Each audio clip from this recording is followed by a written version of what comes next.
The night she came back. The wife. He threw away, returned on the arm of a Mafia king. 6 months ago, Ethan Cole dragged his wife out of their own anniversary party by the wrist and told 300 people she was having a breakdown. He handed her divorce papers in the hospital parking lot the next morning. He kept the house, the company, the friends, the story. He thought he'd buried her. Tonight, the doors of the Halverton Gala swing open, and the woman he erased walks in on the arm of the most dangerous man in the city. She isn't crying. She isn't begging. She's smiling. Stay with me until the end of this story, and drop the name of the city you're watching from in the comments so I can see how far this one travels. Hit the like button if you've ever watched someone underestimate the wrong woman. The rain hadn't let up all evening, and by the time the black Maybach rolled to a stop under the canopy of the Halverton Hotel, the sidewalk was a river of reflected gold. Doormen in gray wool coats stepped forward with umbrellas already open, moving the way men move when they've been told, very specifically, not to mess anything up. Inside the car, Vivian Cross was still not looking at the door. She was looking at her own hands. They weren't shaking, which surprised her a little. She had expected them to shake. 6 months ago, these same hands had trembled so badly she couldn't sign her name on a hospital discharge form, and a nurse named Rochelle had finally taken the pen and filled it in for her, saying, "Honey, you just breathe. I got you." Vivian had cried in that hospital bathroom for 40 minutes afterward, sitting on the tile floor in a paper gown. And she remembered thinking, very clearly, "I am never going to be a person again." And now her hands were steady. The emerald on her right ring finger caught the interior light. It wasn't a wedding ring. She would never wear one of those again, not if she lived to be 100.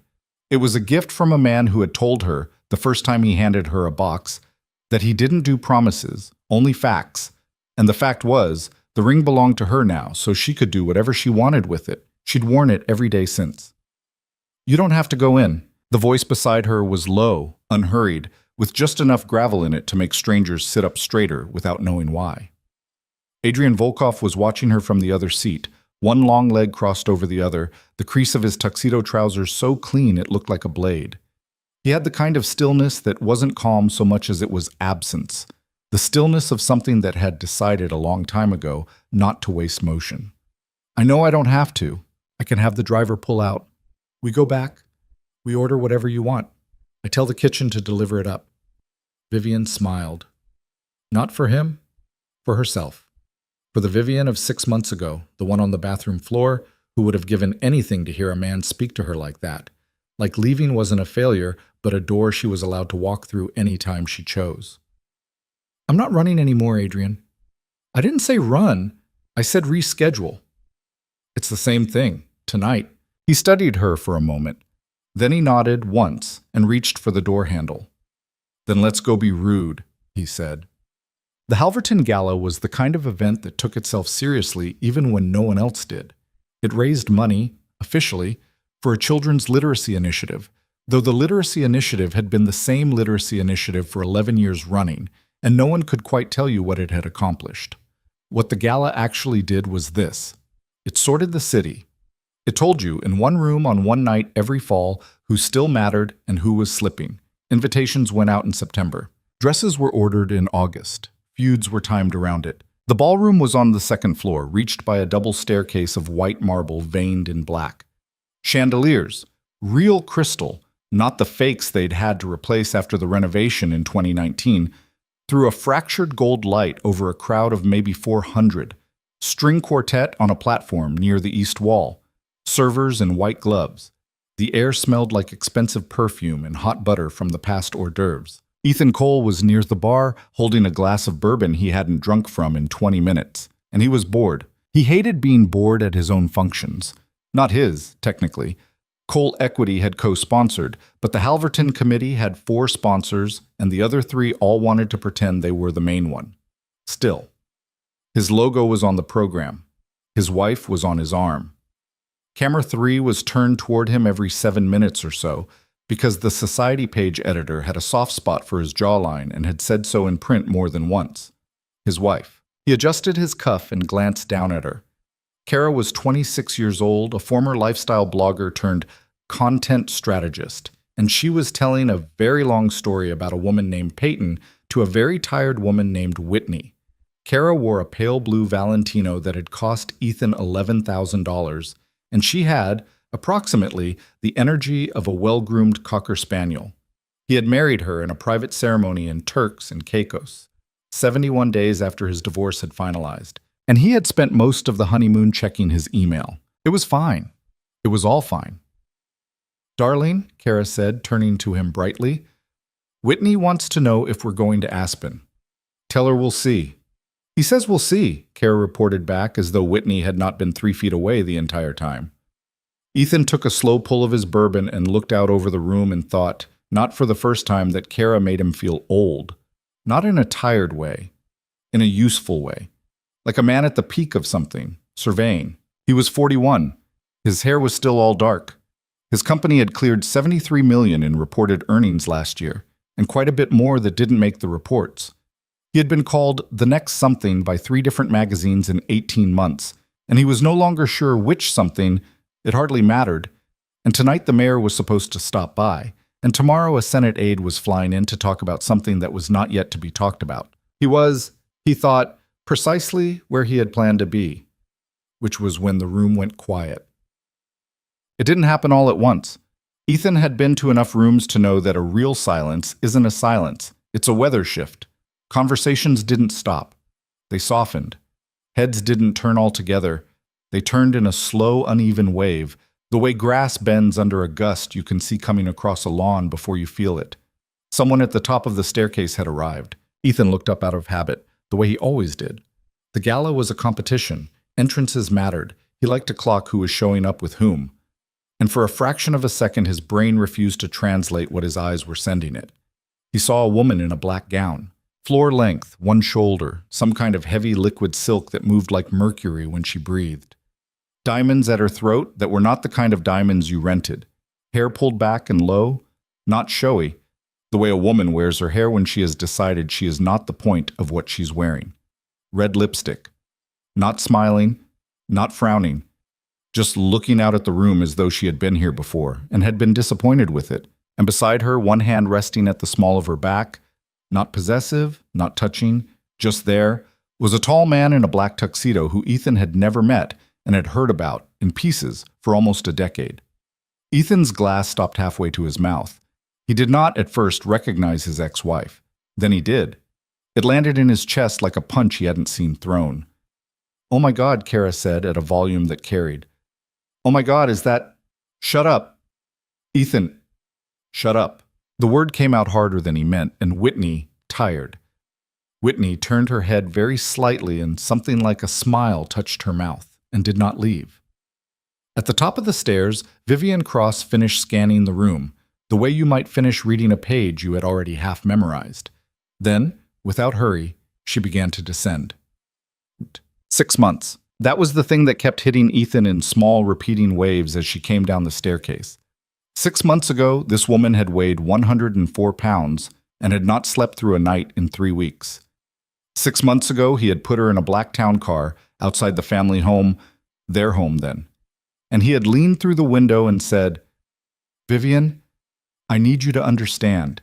This isn't working. It hasn't been working. You need help, and I can't be the one who gives it to you anymore." And she had nodded because she had stopped being able to do anything but nod, and she had cried very quietly the whole ride to her mother's. He had thought of that ride on and off in the months since, not with guilt, with something closer to pride. He had handled it, he thought. He had been kind. He had been gentle. Another man might have done it worse. The woman coming down the staircase now did not look like she had ever been in that town car. She looked like she owned the staircase. People parted for her the way they parted for the mayor, and the mayor hadn't even arrived. A server with a tray of champagne stepped back so fast he nearly hit a pillar. A woman Ethan had briefly dated before he'd met Vivian, Margot, something at a gallery, wiry and mean, actually laughed out loud, once, a surprised bark, and then clapped a gloved hand over her own mouth. The man beside Vivian was not looking at the room. He was looking at her just slightly, the way a man might watch a driver taking a turn, making sure she was clear. Ethan knew the face now. Knew it from a photograph that had run once in a business magazine 3 years ago, before the magazine's editor had quietly been moved to a different city. Knew it from a conversation he had once had, very late, with a lawyer who had told him, "Ethan, listen, there are names you do not say out loud in this town. I'm going to tell you 4 of them. Write them down. Burn the paper." Adrian Volkov had been the second name. "Ethan." Kara was tugging at his sleeve. "Ethan, you're hurting my hand." He looked down. He had been gripping her fingers hard enough to whiten his own knuckles. He let go. "I need a minute," he said. "A minute for what?" He didn't answer. He set the bourbon on the bar so hard the ice rattled. Vivian did not look at Ethan when she reached the bottom of the staircase. It was the first thing she had decided in the car, on the drive over. She had repeated it to herself twice, like a piece of music she needed to get right. You will not look for him. He will look for you. And when he finds you, you will let him. She let Adrian guide her, lightly, toward the center of the room, where a small group of women she had once been friends with were standing in a cluster near a floral arrangement taller than any of them. They were pretending to examine the flowers. They were not fooling anyone. "Vivian," one of them said.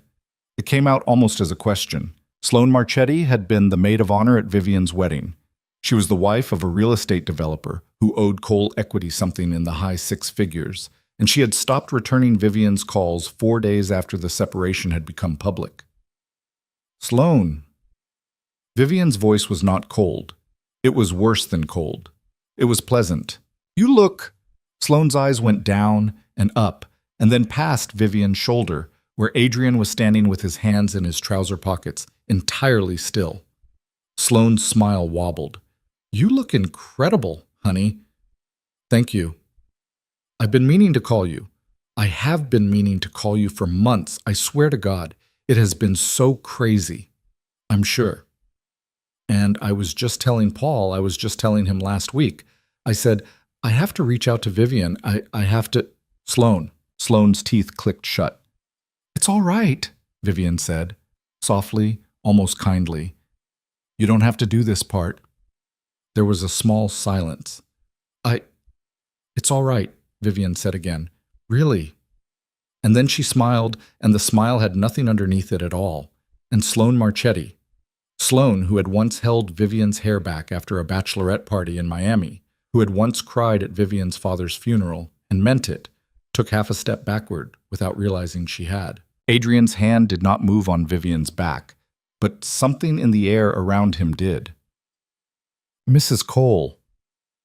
The voice came from her right, and Vivian did not turn her head sharply. She turned it the way you turn when you have all the time in the world.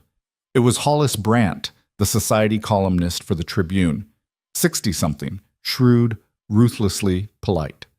Hollis had written 2 flattering pieces about Ethan in the last 8 months, and one particularly nasty one about Vivian, in which Vivian had been described as fragile no fewer than 4 times. "It's Cross, actually. I went back to my name."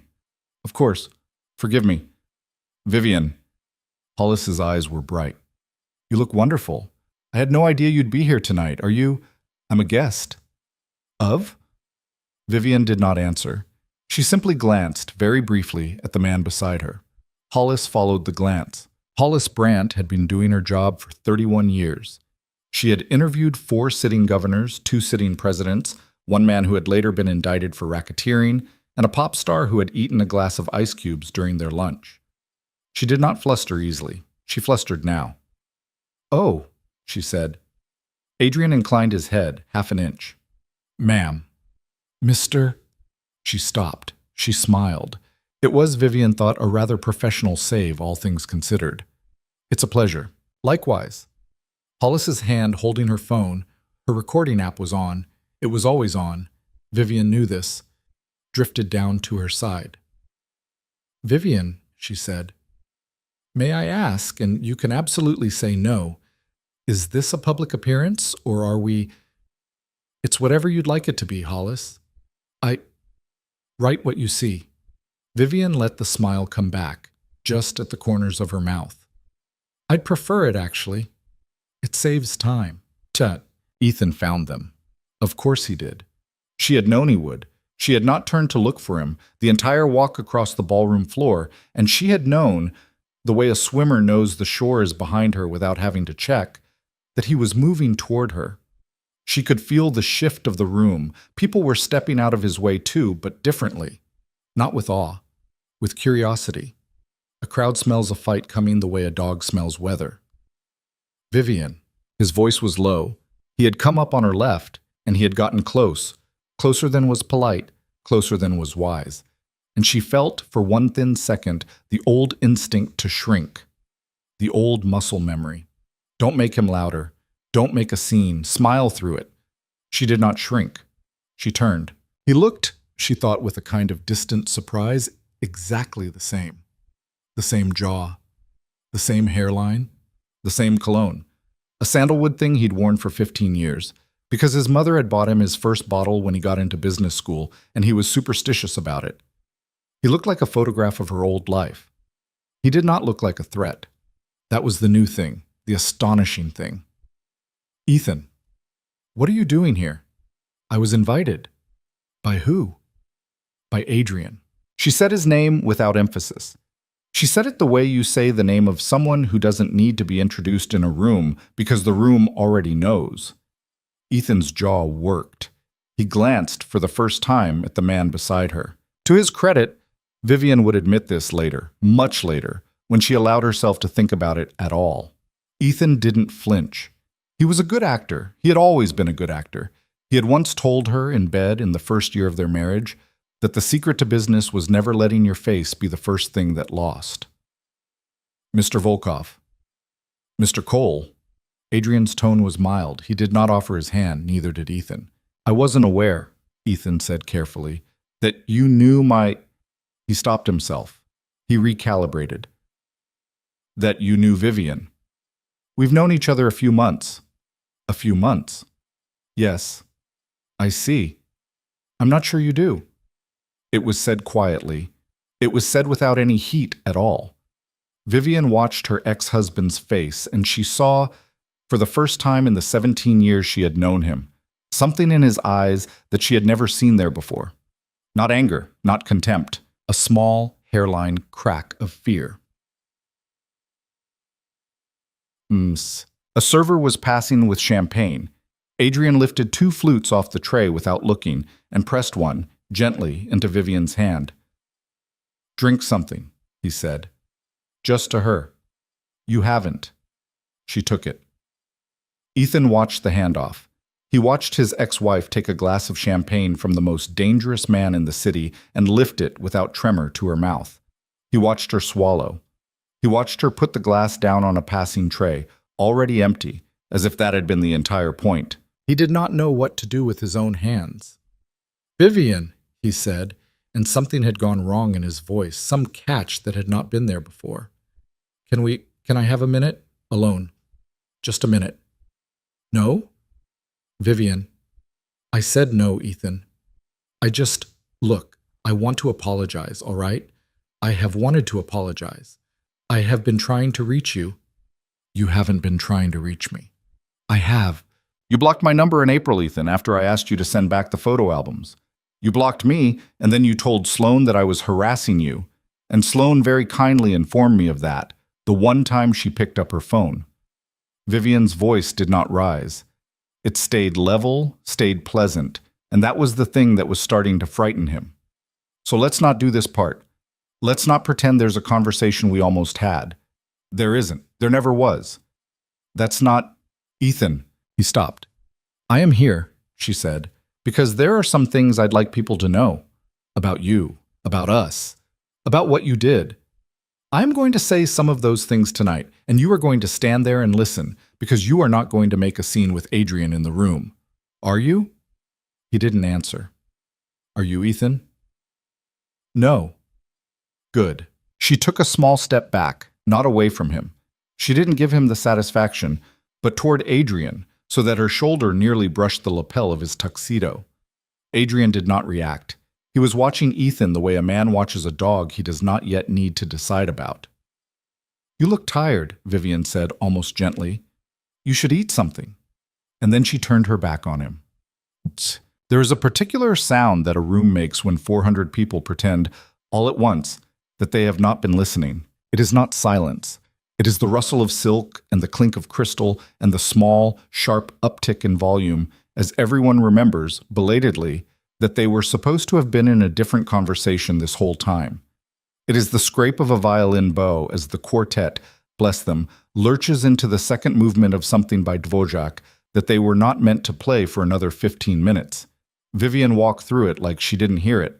Adrian walked beside her. Near the east wall, a circle of men had been standing for some time in the half-watching, half-pretending not to watch way that men in that tax bracket adopt at galas. Vivian had clocked them when she'd come in. Bankers, mostly. One developer. One man who owned a majority share in a logistics firm that had done very profitable work for the state over the last decade, and whose name had, in certain sealed documents that Adrian's people had been kind enough to share, appeared alongside Ethan's more than once. She stopped in front of that man. Mr. Halden. Preston Halden was 68, silver-haired, built like a retired linebacker running to softness. He was holding a scotch and smiling with the practiced blandness of a man who had been smiling at strangers for 40 years. Mrs. Cross? Just Cross. Forgive me. Vivian? He recovered. What a lovely surprise. How have you been? I've been busy, actually. Oh? Reading. Halden's smile did not move, but something behind his eyes began slowly to dim. Anything good? Contracts, mostly. A beat. I see. Do you? Adrian, beside her, had not said a word. He was holding his champagne flute by the stem, and his thumb was tracing, very lightly, the rim of it. The motion was nothing. It was less than nothing. Preston Halden had been in rooms with men like Adrian Volkov precisely twice in his life, and on both occasions he had not slept well for a week afterward, and he recognized the thumb on the rim for what it was. Vivian, Halden said, and he had lowered his voice without meaning to, is there something I can help you with? Not tonight. Not tonight, Mr. Halden. I only wanted to say hello. It's been such a long time. She let the smile widen. I'm sure we'll see each other again very soon. She moved on. Halden watched her go, and the scotch in his hand, he realized 20 seconds later, with a small and unpleasant jolt, was trembling. Well, are you all right? They had stepped briefly into the relative quiet of an alcove near the terrace doors. A potted palm half shielded them from the main floor. Adrian had lowered his head toward hers, not touching her, just close enough that his voice did not have to carry. I'm fine. Your hands. She looked down. She hadn't noticed. The champagne flute, she was holding a fresh one, she didn't remember taking it, was vibrating very slightly against her fingers. Not a tremble of fear, a tremble of something else, something with a lot of current in it. Adrian reached out and, with a gentleness that did not match the rest of him, took the flute out of her hand. Breathe. I am breathing. Breathe out. She let out a breath she had not known she was holding. It was shakier, on the way out, than she wanted it to be. Vivian? I'm fine. I'm doing this. I know you are. I need... She stopped. She pressed the heel of her hand briefly under her own collarbone, like she was steadying something there. I need you to not be kind to me for about the next hour. Okay? I need you to be what you are out there, not this. All right? If you're kind to me, I'm going to start crying, and I cannot start crying in this dress. All right. Don't...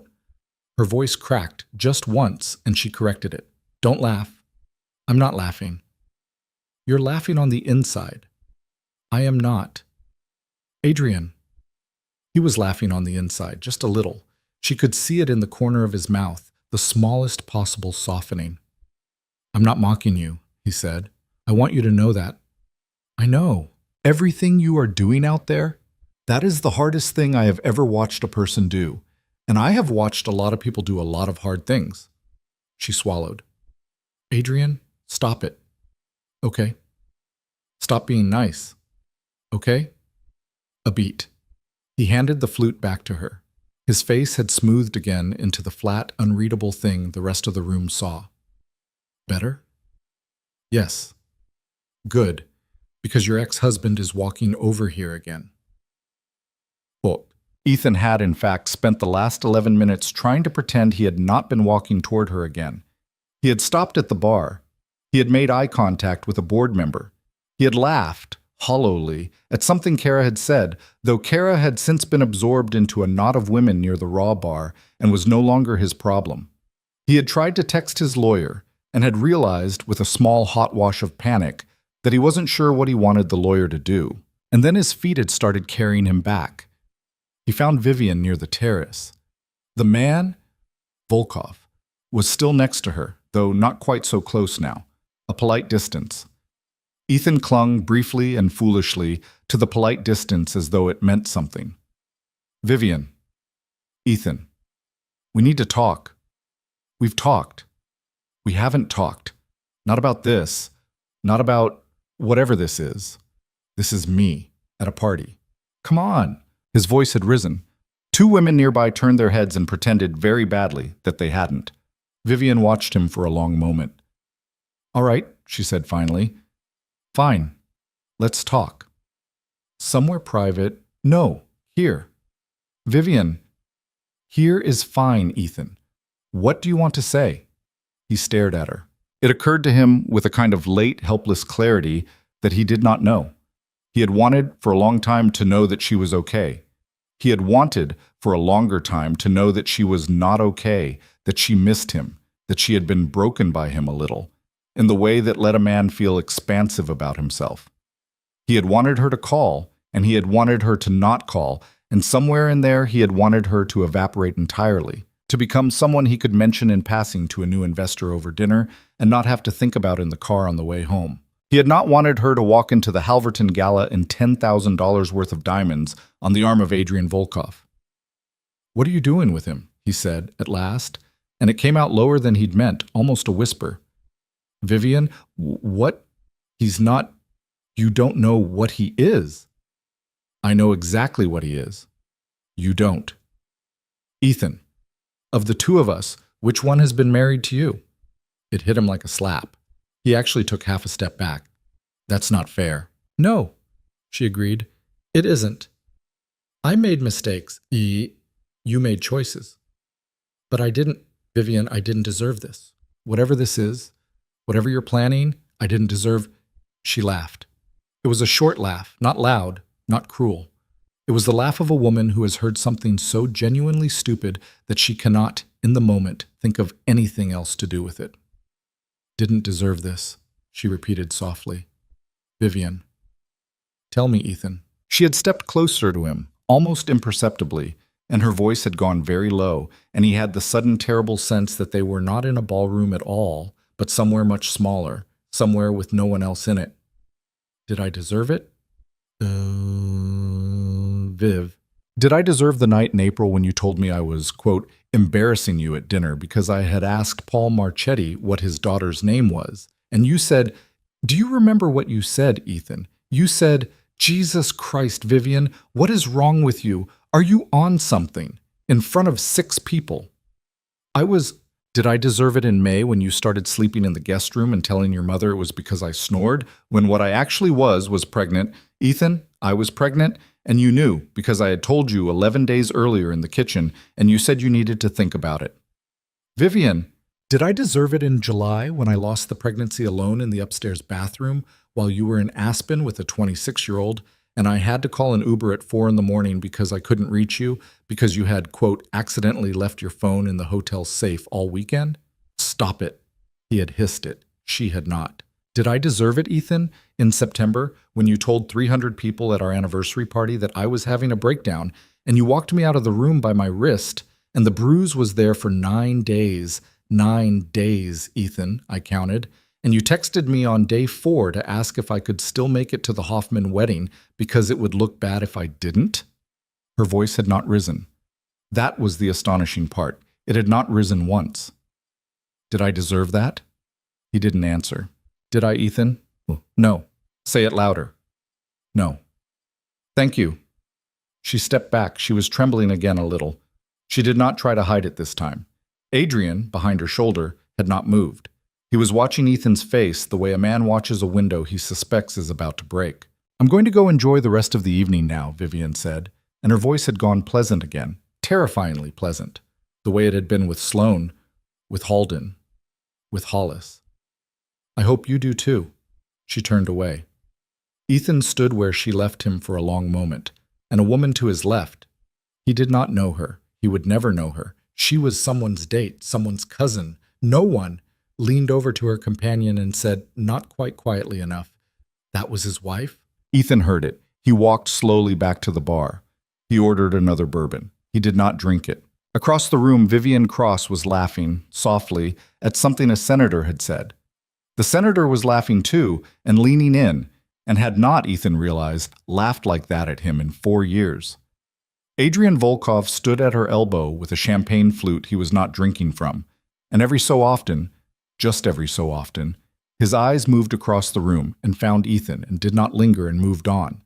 Ethan's phone buzzed. It was his assistant, a single line. "Sir, the mayor just called. He's not coming tonight.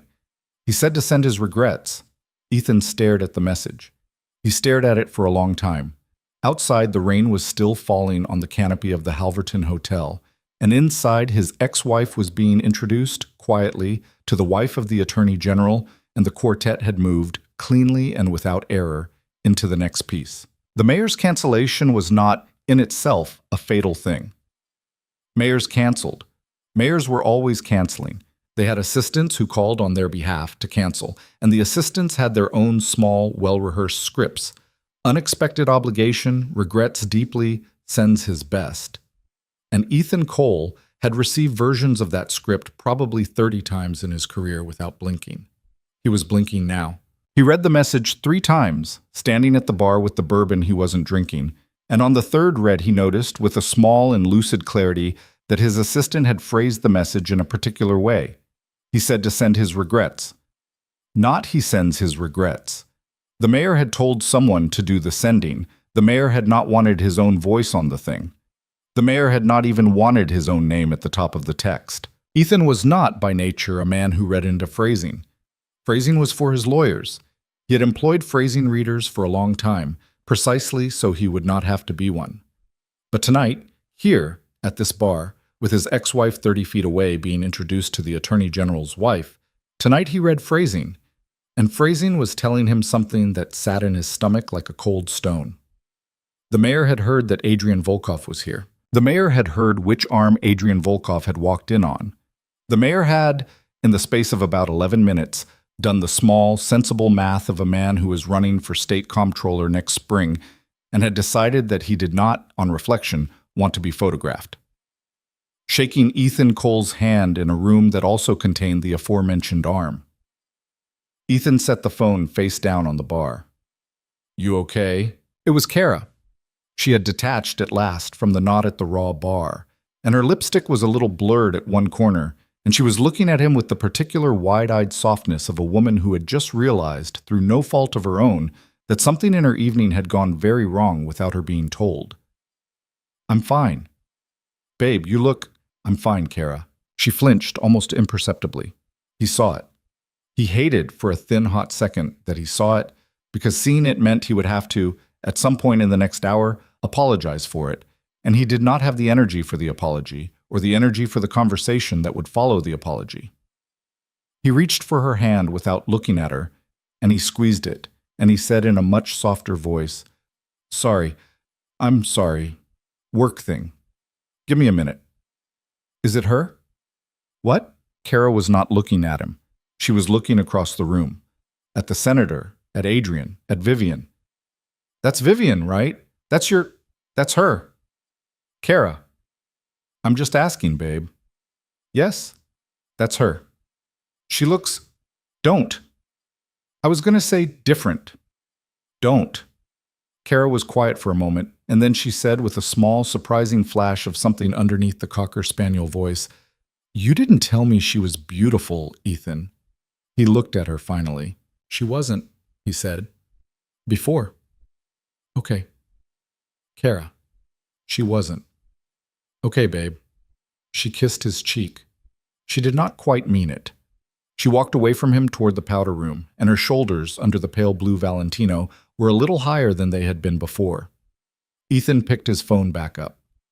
Across the ballroom, Vivian was discovering something she had not expected to discover, which was that she had forgotten how to be flattered. The Attorney General's wife, her name was Noor Rahimi Fletcher. She had been on the cover of Vanity Fair 18 months earlier in a piece about women who were, quote, rewriting the rules of philanthropy, was telling her with what appeared to be genuine warmth that she had followed Vivian's foundation work from a distance and had been so hoping to meet her in person. Vivian did not have a foundation. Vivian had, 6 weeks ago, a single-page website and a provisional 501c3 filing for a thing called the Haven Legal Fund, which had been Adrian's lawyer's suggestion. The fund paid for attorneys for women who could not afford to leave the men they needed to leave. It had been set up initially as a place to park $3.5 million that Adrian had said, mildly, he would rather not keep in a personal account. The first grant had gone out in August, the second in September. The third, just last week, had gone to a woman in Queens whose husband was a dentist, and whose husband had broken her jaw in June, and who had, 3 days after receiving the grant, successfully gotten a restraining order that named not only her husband, but her mother-in-law, who had been, according to the filings, the logistical center of the whole arrangement for 20 years. Vivian had not told anyone about any of this. She had not, until this moment, realized that anyone had been watching. "I'm sorry," Vivian said. "Who told you about the Haven Fund?" Noor's smile was sly. "Honey, women tell women." "Which women?" "That would be telling." She touched Vivian's wrist lightly. Her nails were short and unpolished, which Vivian found, for some reason, enormously reassuring. "I'd love to have lunch," Noor said. "If you're ever free. I'm in the city most Thursdays." "I'm free. I'll have my office call yours." "I don't have an office." "Then I'll call you myself." She reached into a small black clutch, produced a card the color of cream, and pressed it into Vivian's palm. Her thumb, very briefly, touched the inside of Vivian's wrist, the place where a pulse lives, and Vivian felt, to her own astonishment, the beginning of tears prick at the inside of her eyelids. She blinked them back. She smiled. She put the card carefully into the small clutch Adrian had bought her in Milan in August. She said thank you. She said the right things. Noor Rahimi Fletcher drifted back toward her husband, and the Senator Vivian had been laughing with drifted, politely, toward a knot of donors he had been neglecting, and Vivian found herself, for the first time that night, standing beside Adrian with no one else immediately claiming her. "You're crying," he said, without turning his head. "I'm not." "You almost were." "Almost doesn't count." "Okay." A pause. "She was nice to me," Vivian said. "I don't know what to do when people are nice to me anymore." "You say thank you." "I did." "Then you're doing it right." She looked up at him. He was still watching the room. He had not looked down at her once during the Noor conversation. She had known, the whole time, that he had been listening to every word. "Adrian." How did the mayor find out you were here?" "I told him." "When?" 20 minutes ago." "How?" "I had someone call." She absorbed this. "Who?"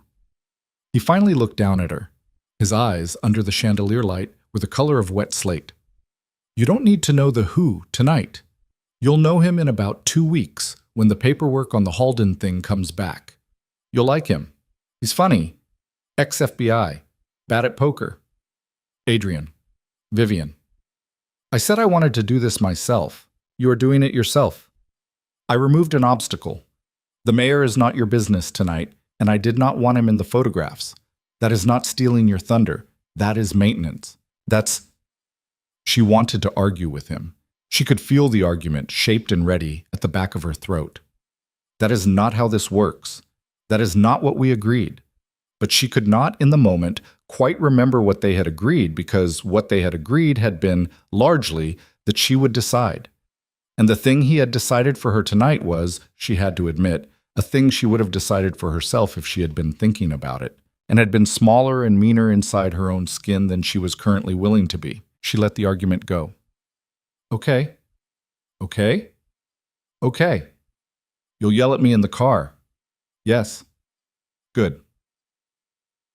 The dinner seating was at 9. There were 42 tables, each of 10, draped in midnight blue linen with low arrangements of white ranunculus and silver eucalyptus that had been flown in from somewhere in Oregon for reasons nobody had thought to question. The place cards had been set by the Halverton Committee 3 weeks earlier in the long, intricate, venomous choreography that always preceded these evenings. And the choreography had assumed in its calculations that Vivian Cross was not going to be in the room. It had therefore seated Ethan and Kara Cole at table 6, 3 tables from the stage, in the full and favorable sightline of the podium. It had seated Adrian Volkov, who had donated, last minute, cash through a shell called Brace Holdings LLC, the single largest gift of the evening, at table 1. Vivian's name had been added to table 1 in pen, in Hollis Brandt's handwriting, about 11 minutes after Hollis had figured out what was happening. Table 1 was directly between the podium and table 6. Vivian took her seat, and she placed her clutch on the table, and she arranged her napkin across her lap, and she lifted her eyes once, briefly, across the floor to Ethan Cole, who was lowering himself into the chair at table 6, as though the chair might bite him. She did not smile at him. She did not need to. She turned back to her own table and found that she was seated next to an older man with kind eyes and a very bad toupee, who had introduced himself as Desmond Eklund, a name she knew from newspapers and did not for a moment place, and who had poured her a glass of water without being asked. "You're the Eklund," she said, remembering. "Eklund Press. Guilty. You published my father." Desmond Eklund blinked. "Your father was Charles Cross." "Oh my goodness." His face shifted, softened, opened. "Oh my goodness. The Rail in the Road. That book. That book sold. It sold. We reprinted it 8 times, 9 times. 9. I know. I came to the funeral. I remember. You were... How old? 14? 15. 15. You gave a speech. You stood up there in front of all of those old men, and you gave the most... I'm sorry, you probably don't want to. It's all right. I wrote to your mother afterward. I don't know if she kept the letter. Oh. Desmond Eklund had, for no reason he could articulate, eyes that were wet. He covered it by reaching, with a small fumble, for his water glass. He took a sip. He put it down. "Forgive me," he said. "It's been a strange evening." "It has. May I ask you a question, Miss Cross?" "You may. Are you?" He glanced with the instinct of a man who had run a publishing house for 31 years toward Adrian, toward the room, toward Ethan across the floor. "Are you writing anything?" "No." "Are you thinking about writing anything?" "Every day for 6 months, Mr. Eklund." "Ah." "I'm not ready." "No, I wouldn't think you were." "When I am ready, you'll call me." "I will." "You'll call me first." "Yes." He reached for the water glass again. He did not drink from it this time. He simply held it, as though he needed something to do with his hand. "Your father," he said quietly, "would be..." And then he stopped himself, because he was, after all, a publisher, and publishers know, better than almost anyone, what not to say. He let the sentence end itself. Vivian, to her own surprise, reached over and patted very briefly the back of his hand. "Thank you, Desmond." "Yes." Across the room, Ethan Cole watched his ex-wife lean in and pat the hand of Desmond Eklund of Eklund Press, and he could not, from 3 tables away, hear a word of what had been said, and the not hearing was, somehow, worse than the hearing would have been. So, Kara beside him had unfolded her napkin and was now, surreptitiously, under the table looking at her own phone. "Put it away." "Babe, I'm just..." "Kara, put it away." She put it away. The first course arrived. It was some kind of crudo. Ethan looked at it and felt a deep, full-body revulsion at the idea of putting food into his mouth, which was strange because Ethan Cole had been hungry, in a low-grade way, for approximately his entire adult life. He picked up his fork. He put his fork down. "Ethan Cole." The voice came from his right. Not Kara's side. The other side. He turned. A woman had slid into the empty seat beside him. The place card for that seat read L. Wakefield, and L. Wakefield had apparently not yet arrived, or had arrived and been waylaid, or had been usurped. Ethan didn't know and didn't care. And this woman was not Wakefield. This woman was short, 60, silver-haired, dressed in a simple black jacket over a white blouse, and she was wearing, around her neck, a thin gold chain with a small gold bar on it, engraved with something Ethan could not read. "I'm sorry," he said. "Do I know you?" "No." "Then, Ingrid Halverson, Manhattan Business Review." He went still. Manhattan Business Review was not the Tribune. It was not the Society page. It was the thing that the Society page was afraid of. It was the publication that had, in the last 9 years, ended the careers of 4 sitting CEOs, 2 members of the Federal Reserve, and 1 sitting lieutenant governor. Ingrid Halverson had broken, just last spring, a story about a hedge fund that had led to 3 indictments and, eventually, 1 quiet suicide in a hotel in Basel. Ethan's whole body had turned, approximately, into ice. "Ms. Halverson." "You can call me Ingrid. What are you doing at my—" "It's not your table, technically. I was assigned to this table." "So was I. Earlier today." "By whom?" "Committee." "Which committee member?" Ingrid Halverson smiled. It was not a warm smile. It was a polite smile. She had a small, neat smile that had disassembled, in its time, $3 billion corporations. "Mr. Cole," she said, "how well do you know a man named Preston Halden?" He stared at her. "I'm sorry?" "Preston Halden, Halden Logistics. You had lunch with him in January at the University Club. You had lunch with him again in April at his house in Oyster Bay. His daughter's name is Quinn.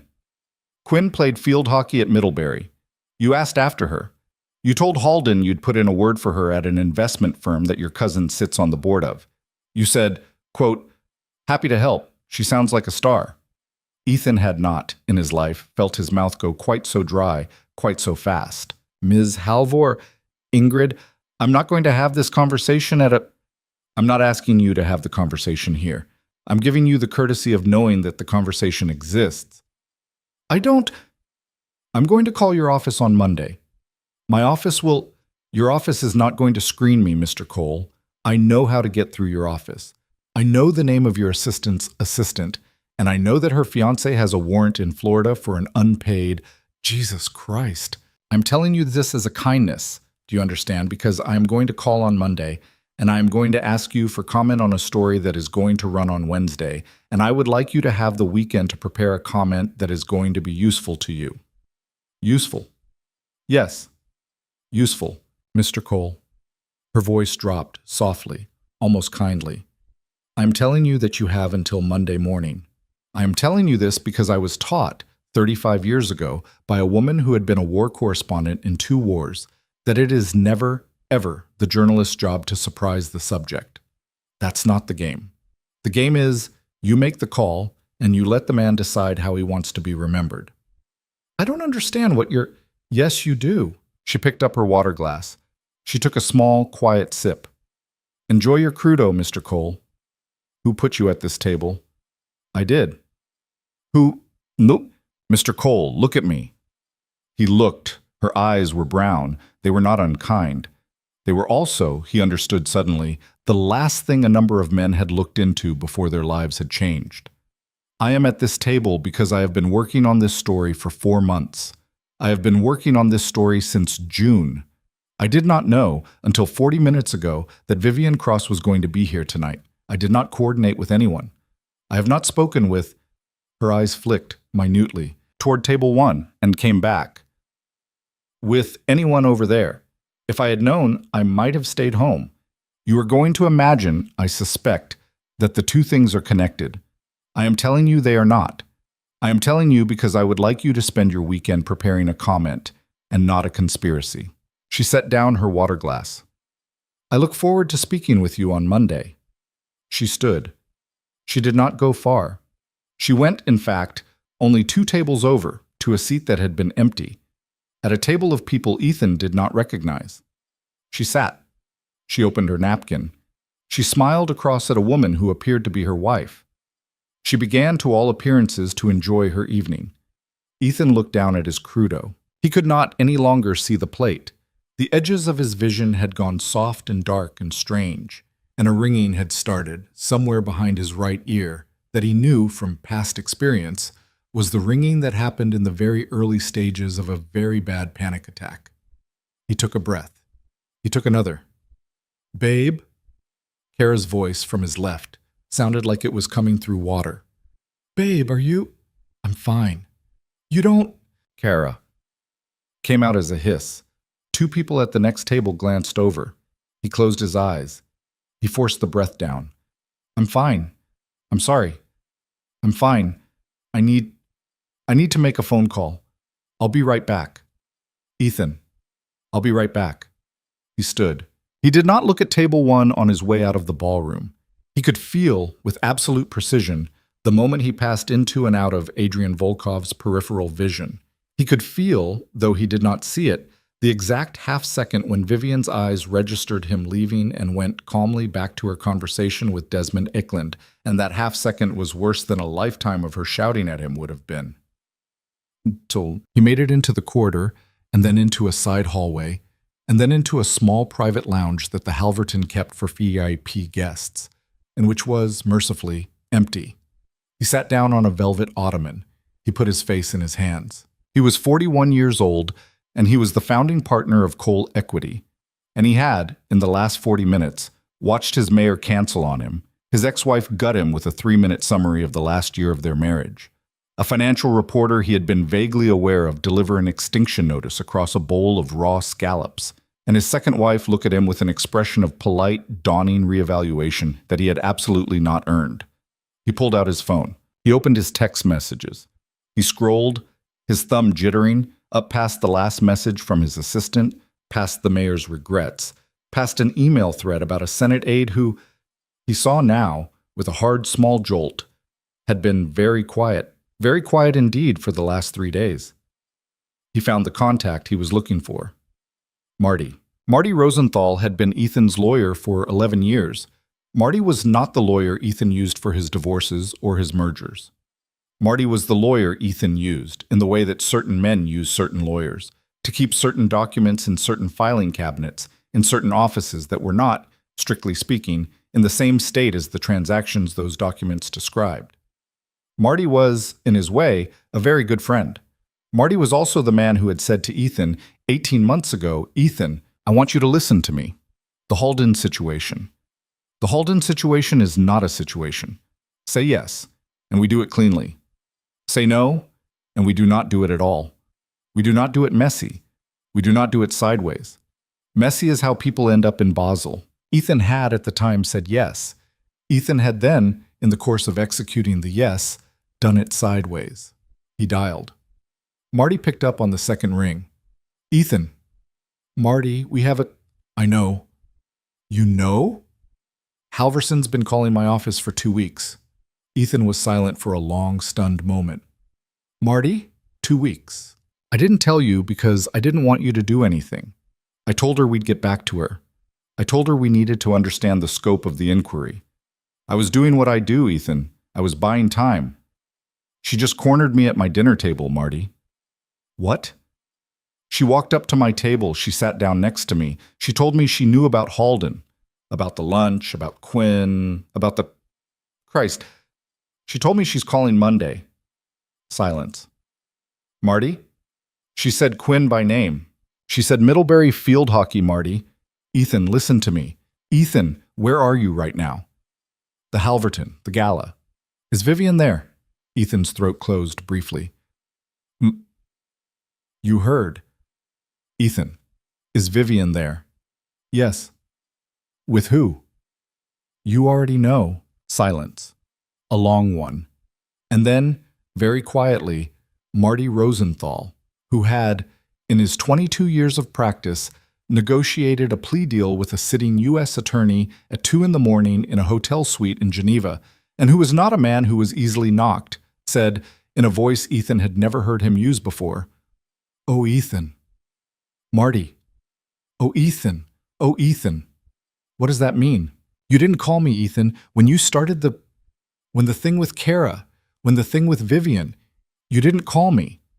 You told me later. You told me at Christmas. You remember?" In the study. You told me about the paperwork. I said, I said, Ethan, how did you handle the assets? I said, did you handle it clean? And you said, yes. And I said, Ethan, are you sure? And you said, Marty. You said, yes, Marty. Jesus Christ, I handled it. What are you, my mother? Marty, I don't need. You didn't handle it clean. Marty, Ethan, you didn't handle it clean. Marty, I don't need the postmortem right now, all right? I need to know what you're going to do for me between tonight and Monday. A pause. Ethan, I want you to listen to me very carefully. I'm listening. I'm going to call you back in 45 minutes. Marty, I'm going to call you back in 45 minutes. I need to make 2 calls before I call you. I need you to go back into that ballroom. I need you to sit down at your table. I need you to eat your dinner. I need you to eat your dinner, Ethan. I need you to put a piece of food in your mouth and chew and swallow and smile at the person on your left. I need you to do that about 6 times. I need you to not leave early. I need you to not look at Vivian, and I need you to not look at Volkov. And I need you, Ethan, I need you to not look at Halverson. I need you to sit at your table, and I need you to behave for the next 45 minutes, like a man who is not afraid. Because there are 200 people in that room, and tomorrow 180 of them are going to be telling a story about you, and the story they tell tomorrow is going to be determined almost entirely by what you do in the next 45 minutes. Marty, Eat your dinner, Ethan. I don't know if I can. You can. You will. I'm hanging up now. 45 minutes. The line went dead. Ethan sat on the ottoman for a long moment. His hands were trembling. He stared down at them, and he thought distantly that he had never, in his life, seen his own hands shake like that. Not on his wedding day. Not at his father's funeral. Not in the boardroom last November when the Saudi deal had almost gone to pieces, and he had saved it somehow, with a joke about the weather. He took a breath. He stood up. He walked, with very careful steps, to the small washroom attached to the VIP lounge, and he splashed cold water on his face, and he looked at himself in the mirror. His hair was still good. His tie was still straight. His eyes, under the potlights, looked like the eyes of a man who had just seen a car hit a dog in the street and had not yet decided whether to pull over. He fixed the eyes. He did it the way he had learned to do it, a long time ago, in a mirror in a bathroom in Wharton. He fixed the corners. He fixed the jaw. He pulled, from somewhere very deep and very practiced, the face that belonged to Ethan Cole of Cole Equity. Confident, warm, a little amused by the whole business of being alive. He buttoned his jacket. He went back to his dinner. He did what Marty had told him to do. He did it like a man performing a difficult magic trick for a small, unimpressed audience. He sat. He smiled at Kara. He smiled at the woman across the table whose name he could not immediately retrieve. Pembroke? Pembroke? And he engaged her in a conversation about her son's wedding, which he had, by some miracle, remembered a small fact about. He put Crudo in his mouth. He chewed. He swallowed. The Crudo tasted like nothing. He put it in his mouth again. He took a sip of wine and was surprised that the wine still tasted like wine. At table 1, his ex-wife was laughing at something an ambassador's husband had said. She laughed with her whole face. He had not, he realized with a small strange pang, seen her laugh like that in 5 or 6 years. He had stopped being able to make her laugh like that sometime around... when? Sometime around the pregnancy they had lost before this last one. The first one. 8 years ago now. She had laughed less after that. He had told himself at the time that she was just getting older, that it was natural, that married women laughed less. He had not at the time considered the other option. Adrian Volkov, at table 1, did not laugh.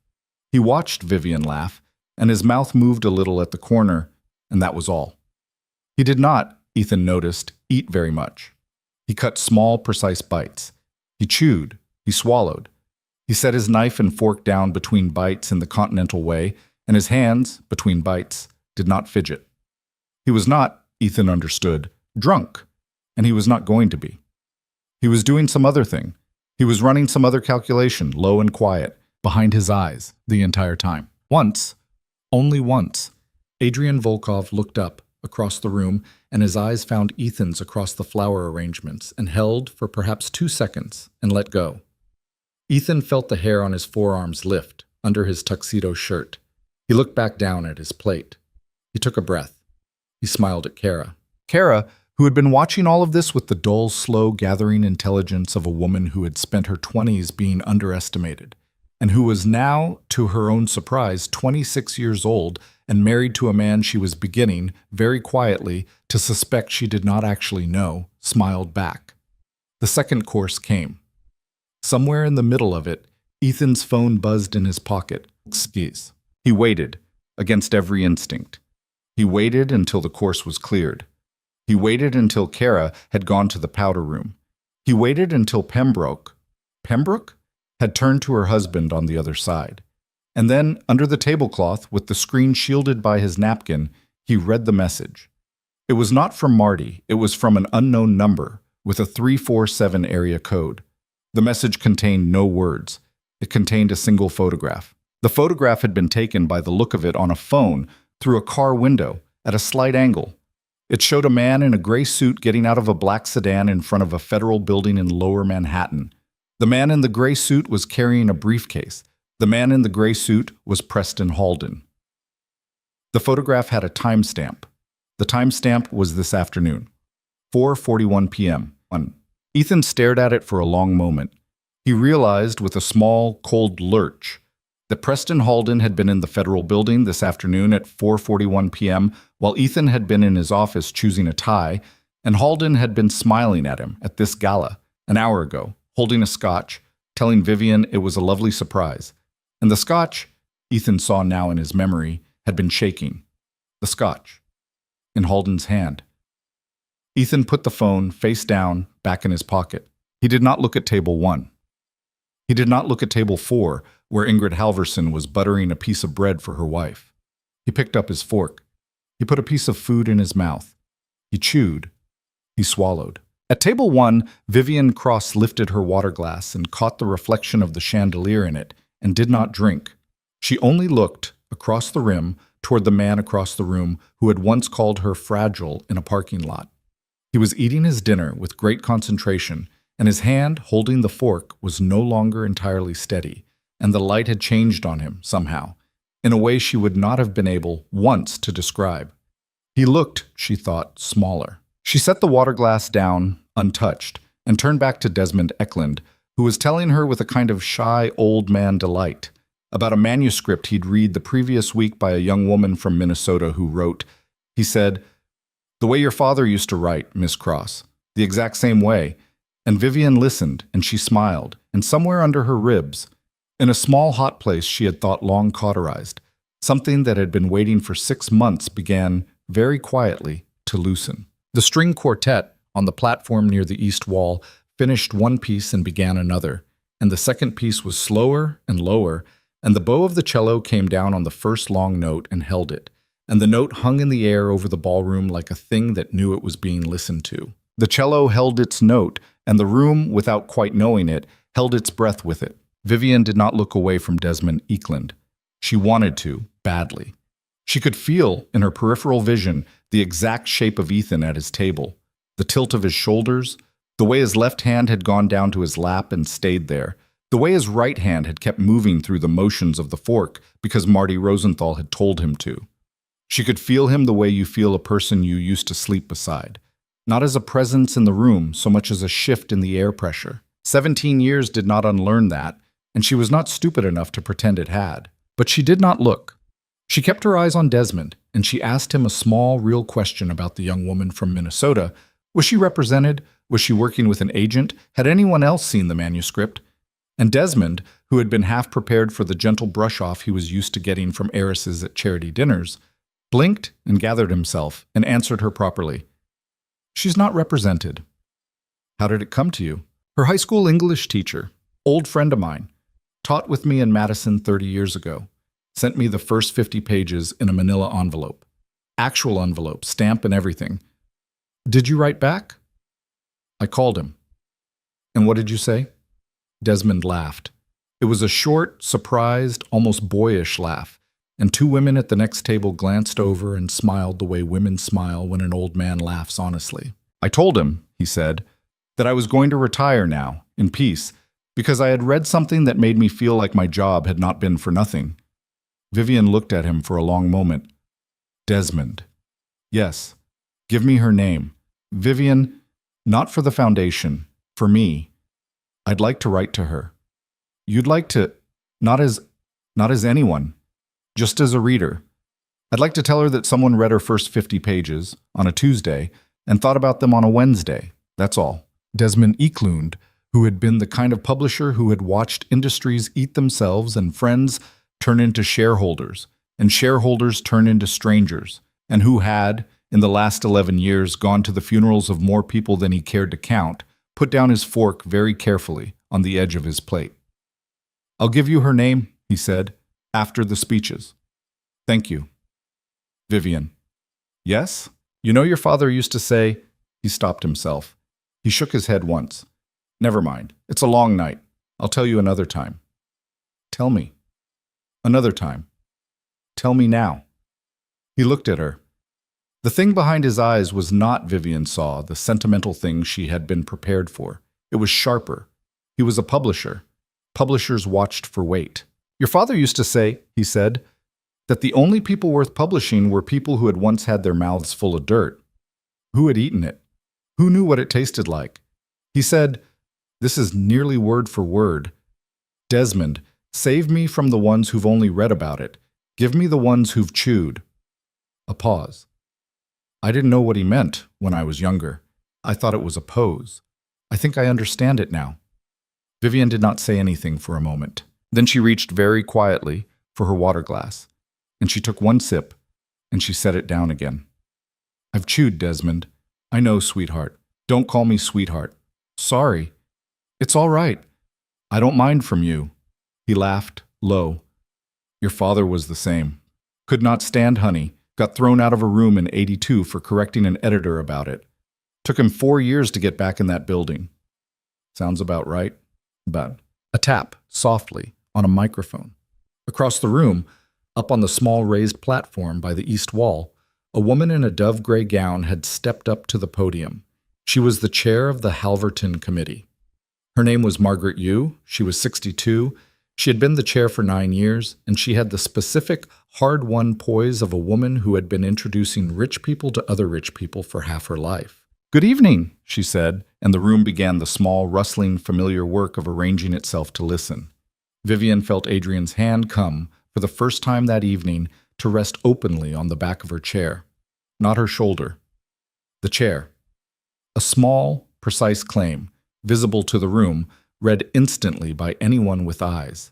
She did not acknowledge it. She turned her face politely toward the podium and kept her hands folded on her lap. Across the room, Ethan Cole did the same. Margaret Yu welcomed everyone. She named the sponsors. She named Cole Equity.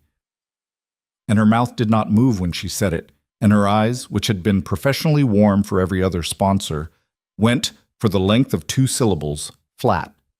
She named Brace Holdings LLC, and she did not look at Table 1 because Ingrid Halverson was watching, and Margaret Yu had known Ingrid Halverson for 28 years. And certain kinds of looks across a room became, in certain kinds of company, evidence. She named the Literacy Initiative.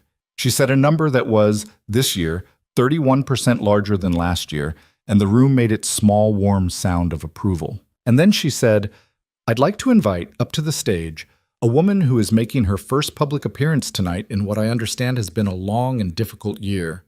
She's a... Forgive me, Vivian, you haven't told me how you'd like to be introduced. Vivian stood. She stood the way a woman stands at the end of a long wait in a hospital corridor when the door is finally opened, not with relief, not with drama, but with a kind of small private readiness that she had been holding, quietly, for hours. You can just say my name, Margaret. Friends, said Margaret Yu, Vivian Cross. There was applause. It came, as applause did at galas, from the front tables first, a little uncertain, a little polite. And it traveled outward in a spreading ring, and it got warmer as it traveled, and it was warm by the time it reached the back. Ethan Cole did not applaud. He discovered, belatedly, that his hands were flat on the tablecloth, palm down, as if he were bracing for the room to tilt. He lifted them. He clapped, twice, very lightly. He stopped. Kara, beside him, was applauding with the absent, energetic enthusiasm of a woman who had not been told she was not supposed to. Vivian walked to the podium. She did not rush. She did not drag. She walked the way a woman walks when she has rehearsed the walk precisely 0 times because she has not known, until tonight, that she was going to take it. Her dress moved around her like something that had been poured. Adrian's hand, briefly, touched the small of her back as she stepped away. A last, small, grounding thing, and then was gone, and she was alone. And the steps up to the platform were 6, and then 3, and then none, and then she was behind the podium. The microphone was too low. It was always too low at these things. Someone had set it for Margaret. Vivian adjusted it without hurry, with the small, practiced motion of a woman who had adjusted a great many microphones over a great many years, back when she had been, briefly, an assistant curator at a museum and had stood at podiums speaking about 19th century American landscape paintings to rooms of donors who had pretended to listen. She set her clutch on the shelf below the podium. She took out one folded piece of cream-colored paper. She did not open it. She looked out at the room. The room, which had been warming toward her, shifted. Nobody could have described how. A shift the way the temperature in a hallway shifts when a door opens at the other end of it. People stopped turning their water glasses in their hands. One man near table 12, a real estate attorney who had represented Ethan Cole on 3 separate matters in the last 4 years, found himself, with no memory of having done it, sitting up straighter in his chair. "Good evening." Her voice was not loud. "I want to thank Margaret and the committee for letting me speak tonight. I wasn't on your program. I know I wasn't on your program. I know you rearranged things, Margaret, and I know what rearranging things costs, and I will find a way to make it up to you, I promise." Margaret, from her seat at the front table, inclined her head very slightly. Her eyes were, Vivian saw, wet. Margaret Yu had buried a husband 3 years ago, and there were certain walks by certain women that Margaret, these days, watched with particular attention. "I'm not going to give a speech." A small rustle through the room. Someone, at table 9, laughed. A quick, nervous, surprised laugh, and clipped it off. "I don't have one to give, and I do a bad job of it, and I'm not here to do bad jobs of things anymore. I'm 40 years old. I'm done with bad jobs." She unfolded the piece of paper on the podium. She did not read from it. She simply wanted something to look down at from time to time, so her hands would have somewhere to go. "A year ago, almost to the week, I was not well. I want to be honest about that because there's a version of tonight where I stand up here and pretend that I have been fine the entire time. And that version is a lie, and I have had enough of lies, mine and other people's. I was not well. I had lost a pregnancy in the summer, and I had lost, it turned out, a marriage in the same season, and I had not understood at the time that the 2 things were related. I do now. I want to say that out loud, in this room, because there are women in this room. I can see at least 4 of them from here, who know exactly, with no further explanation from me, what I mean when I say, I did not understand at the time that the 2 things were related, and I want those women to know that they are not stupid for not having understood it. They are not slow. They are not— She paused. She glanced down at the paper. She had written one phrase on the paper. The phrase was, "They are not broken." She had written it at 4 in the afternoon today, in her kitchen, with Adrian's dog asleep under the table. They are not broken. Someone, at table 14, made a small sound. It was the sound of a woman who had been caught, without warning, in public. "I spent," Vivian said, "the last 6 months doing more or less 2 things. I did a lot of sleeping, and I read a lot of paperwork. And I want to tell you tonight a little bit about the paperwork because the paperwork turned out to be the more surprising of the 2. She paused. She let the pause be long. At table 6, Ethan Cole had stopped breathing. He had not noticed. His lungs would, in a few seconds, remind him. Kara, next to him, who had been watching Vivian's face with a strange, absorbing concentration, reached under the table and put her hand on his knee. It was not a wifely gesture. It was the gesture of a woman steadying something that was about to go over. Ethan felt the pressure of her hand without, for a moment, understanding what it was. "I'm not going to name names tonight." A murmur, small and disappointed and relieved all at once. "I want to. God, I want to. But there are reporters in this room, and there are lawyers in this room, and there are, I am told, people in this room whose business it is to handle reporters and lawyers, And all of those people have asked me, very politely, in the last 48 hours, to let them do their jobs. So I am going to let them do their jobs. I'm going to tell you, tonight, only a few general things, because I think you deserve to hear them from me, in this room, before you read them on Wednesday in a publication that many of you subscribe to, and some of you have sat on the board of, and one of you, I believe, tried to buy in 2019. She smiled faintly.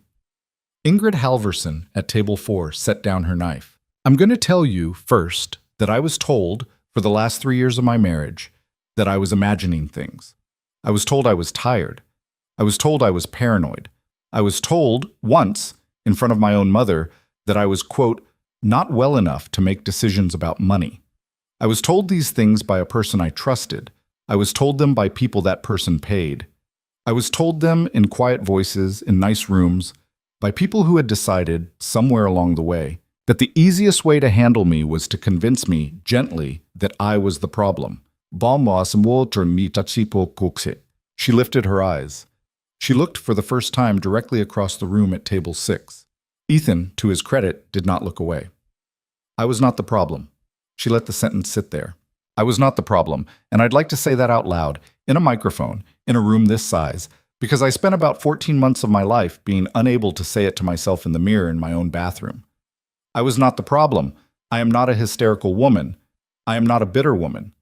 I am, tonight, a very calm woman, because I have had, in the last 6 months, an extraordinarily good lawyer and an extraordinarily patient forensic accountant and an extraordinarily private therapist. In that order, and between the three of them, I have been assembled, slowly, into a person who can stand at a microphone without her voice caught, just once. Without crying in front of you, which, I'll be honest, was the only real rehearsal I did today. A sound moved through the room that was not laughter and not applause. It was an exhale, 400 throats wide. The paperwork, though. She let the tone shift. The paperwork is going to be its own conversation. I'm not going to walk you through the paperwork tonight. I'm not going to name the company, or the shell companies under the company, or the 3 names that appear as signatories on the shell companies, and that are all, in a funny coincidence, the first names of men who golfed every other Sunday at a club I could not get into on my own membership. I'm not going to name the charity that was never a charity. I'm not going to name the consulting firm in the Caymans that billed coal equity 4 times a year for, quote, strategic advisory services, and that has, on closer inspection, exactly 1 employee. And he is 15 years old, and he is a high school junior in a town outside Nashville, and he is the son of a man who used to be the comptroller at... She stopped herself. I said I wasn't going to name names. Someone at table 11 laughed. It was a short, astonished, helpless laugh. It was the laugh of a man who had just watched a magician step, visibly, halfway into a box and then step out again. I'm not going to do any of that tonight. Ingrid Halverson is going to do that on Wednesday. I have had the privilege, over the last several weeks, of sitting across a kitchen table from Ingrid, and I want to tell you all, from the microphone, that she is not the monster some of you think she is. She is a reporter. That is her job. She has done her job better than anyone in this room has done their job in a very long time. I will be grateful to her for the rest of my life. She lifted the piece of cream-colored paper. She looked down at it. I want to say one last thing, and then I'm going to sit down and let Margaret have her podium back. The last thing is the hardest thing, so bear with me. The room bore with her. I wasn't going to come tonight. I want to tell you that honestly, because there's a version of this evening, there's a version of tonight, which is still being written in the minds of a lot of people here, I suspect, where I came tonight to make a scene, where I came to humiliate someone, where I came to be, quote, on the arm of a particular person in this room, in order to produce a particular effect on another particular person in this room. I want to tell you that is not what I came here to do. I'm not that interesting. I am not, I'm sorry to say, a woman who has spent the last 6 months plotting. I am a woman who has spent the last 6 months sleeping 9 hours a night and reading bank statements and learning, very slowly, how to cook eggs again, because I had forgotten. I want to be on the record as a woman who had forgotten how to cook an egg 6 months ago. I think that's important. I think that's the thing I want Wednesday's article to know about me, if Wednesday's article decides to be about me at all, which I hope very much it does not. She let the paper fall, lightly, to the podium. I came tonight, she said, because I wanted to see all of you. I wanted to look at your faces. I wanted you to look at mine. I wanted to be in a room with the people who, a year ago, when I was not well, stopped returning my calls. I don't hate you for that. I do not. I have, on my very worst days, understood it. You had your lives. You had your marriages. You had your businesses. You had, very specifically, your relationships with a man whose name I have decided not to say tonight. And those relationships were expensive, and calling me back would have cost you. I understand that. I forgive that. I do, actually. I've had the time. She looked out at them. But I want you to know that I saw you. I saw you not calling. I saw you crossing the street on Madison in February. I saw you, Sloan. And I love you, Sloan. I really do. I saw you change your lunch reservation on the 12th of March because your husband told you I had made a reservation at the same place, and your husband was lying because I was in bed that day and had not made any reservations anywhere. I saw you. I am not angry. I am a little amused. And I am telling you now, for the record, that I do not need a call anymore. I do not need a lunch. I do not need a coffee. I would rather, going forward, that the people who did not show up for me not show up for me, if that's all right. I think we'll all be more comfortable. At table 8, Sloan Marchetti's eyes spilled over. She did not wipe them. Her husband reached for her hand under the table, and Sloan, with a small, sharp motion, pulled her hand away. One last thing, really the last. I promise.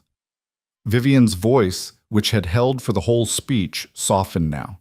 It softened in the way a voice softens when the speaker has come, at last, to the part she rehearsed in her own head, and cannot quite believe she is now saying in air. There is a man at table 1, she said, who many of you know by reputation.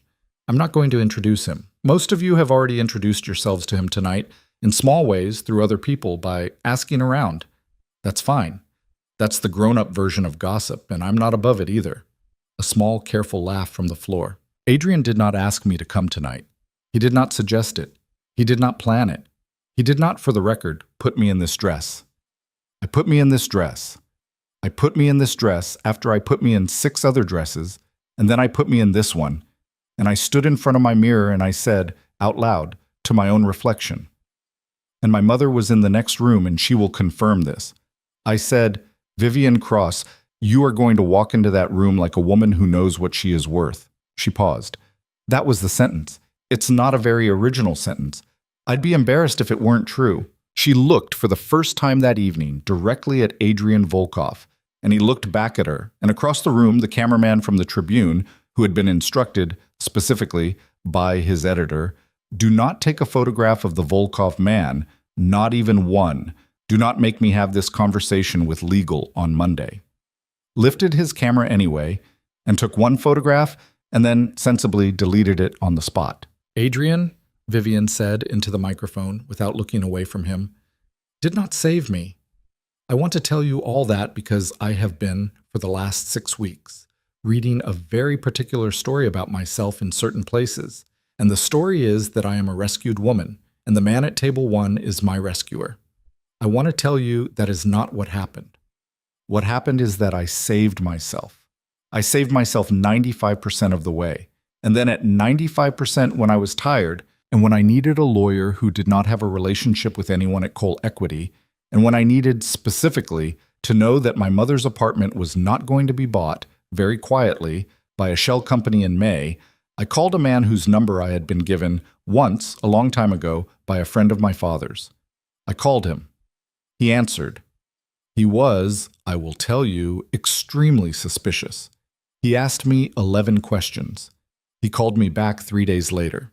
He has been a friend, and only a friend, for the first 4 months of our acquaintance, I think is the word, and he has been something more than that only since the beginning of October, and I want that on the record, in this microphone, tonight, because I am not ashamed of it.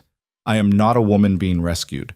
I am a woman who has fallen in love, slowly and badly, and against her own better judgment, with a person who, for reasons I'm still learning, loves me back. Charles, only goes so much. She took a breath. That is all. I'm going to stop now. Thank you for listening. Please enjoy your dinner. The Literacy Initiative is a very good cause. Give generously."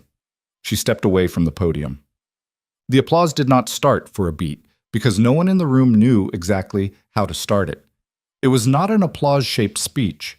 It had not had the rhythms. It had not built. It had not landed on a line anyone could hold on to. It had simply ended the way a confession ends, with the speaker gathering up her piece of paper and walking off. Margaret Yu started it. Margaret Yu stood up at her front table, and she began to clap, slowly and deliberately, and she kept clapping, and at the second beat Noor Rahimi Fletcher stood, and at the third beat Desmond Eklund stood, and then, in a long, uneven wave that began at the front and moved outward the way silence had moved earlier in the evening, the room rose. Not everyone. Ethan Cole did not rise. He could not. His knees, he would realize later, had locked. Kara, beside him, rose halfway and then sat down again, uncertain, confused, her hand still on his thigh. Sloane Marchetti did not rise. She had her face in her hands. A man at table 11, one of the Halden-adjacent ones, a banker whose last name Vivian had never bothered to learn, rose and then, a beat later, sat back down. And then, a beat after that, rose again, because his wife had hissed something at him under her breath. Preston Halden was not in the room. Preston Halden had in fact left the gala 18 minutes ago, through a service entrance. His driver had already been waiting. Vivian walked back to table 1 through a room of standing people. She did not look at the standing people. She looked at Adrian. Adrian was standing too. Everyone at table 1 was standing. Desmond Eklund was clapping with both hands raised, which was something Desmond had not done since 1996. When Vivian reached her seat, Adrian did not sit down first. He waited. He pulled her chair for her. She sat. He sat. The applause went on, a little too long, the way applause does when a room has not yet decided what it thought. Adrian leaned very slightly toward her ear. "You all right?" "I don't know yet." "That was a very long speech." "I thought it was going to be short." "So did I." "Was it bad?" "Vivian." "Was it bad, Adrian?" "It was good. It was—" "Vivian." "It was good. Breathe." "I'm breathing." "Breathe out." She breathed out. Desmond Eklund, on her other side, had sat down and was blowing his nose into a white handkerchief with the unself-consciousness of a man who had stopped caring, 30 years ago, what a ballroom thought of him. He folded the handkerchief. He tucked it away. He reached over and patted her hand. "Miss Cross." "Yes, Desmond?" "I'd like to send you a contract on Monday." "For what?" "For whatever you decide to write." "Desmond, I told you, I'm not ready. I'm not going to send you a contract for a book. I'm going to send you a contract for one short essay, 2,000 words.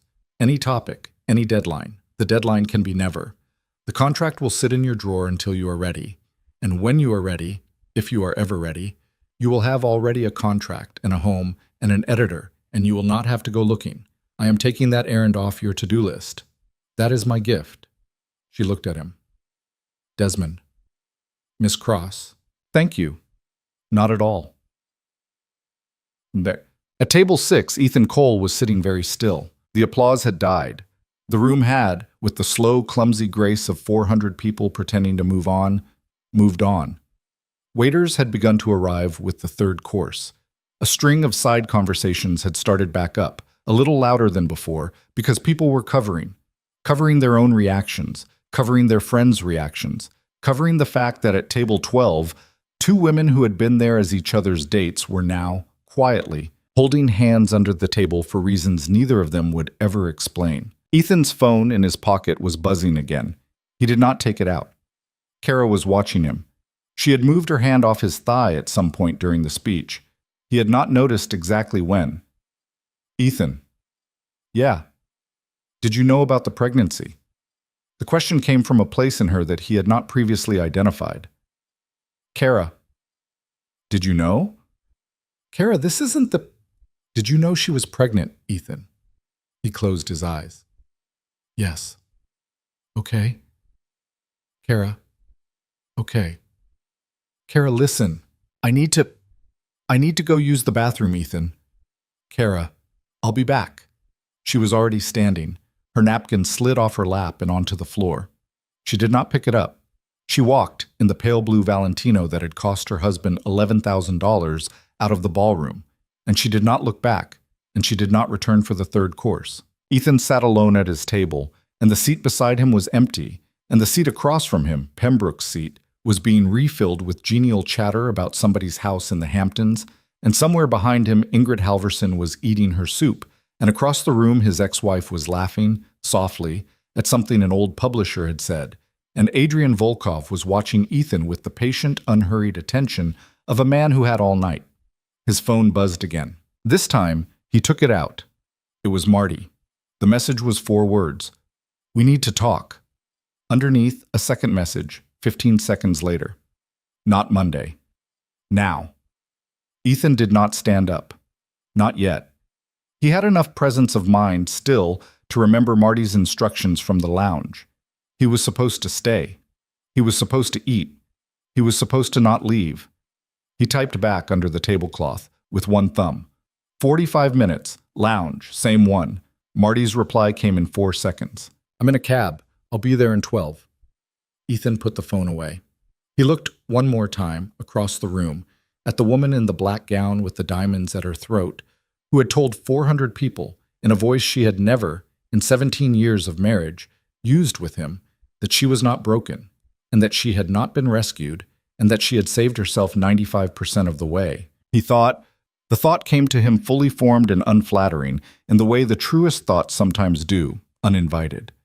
That in 17 years he had never once asked her to save herself of anything, because he had never once noticed that she was drowning. He picked up his wine glass. He drank from it. The wine tasted, for the first time that evening, like wine. He set the glass down. He folded his napkin. He stood, slowly, and walked, as calmly as he could manage, toward the exit of the ballroom. And at table 1, Vivian Cross did not turn her head to watch him go, but Adrian Volkov did, just for a second, the way a man watches a small, wounded animal leave a clearing, noting the direction, noting the limp, filing it away. The corridor outside the ballroom was cooler than the room inside, and quieter, and Ethan Cole felt, as the door side shut behind him, like a man stepping out of a pressurized cabin. The carpet was thick enough to eat his footsteps. He could hear, through the walls, the low thrum of the gala, 400 people breathing, murmuring, clinking silverware. And the sound was already softening, already receding. The way the sound of a party recedes from a man walking toward his car in a parking lot after he has been quietly asked to leave. He made it to the VIP lounge before Marty did. He sat on the same velvet ottoman. He looked at his own shoes for 11 minutes without really seeing them. The door opened. Marty Rosenthal came in the way Marty always came into a room, sideways, with his eyes already scanning, and the first thing Marty did was close the door behind him and flip the lock. He had come straight from his apartment. He was wearing jeans. Marty Rosenthal had not been seen in jeans in this building, possibly ever, and the jeans were, in their way, the most alarming thing Ethan had seen all evening. "Jesus, Marty. Don't Jesus me. You're in jeans. Ethan, look at me." Ethan looked. Marty was 57 years old, 2 inches shorter than Ethan, with the kind of softening around the jaw that good tailoring was supposed to hide and usually didn't. His hair was thin. His eyes, behind the rimless glasses, were the eyes of a man who had been awake for a long time and was not yet planning to go to sleep. "I need you to tell me," Marty said, sitting down on the small velvet chair opposite the ottoman, "what you know.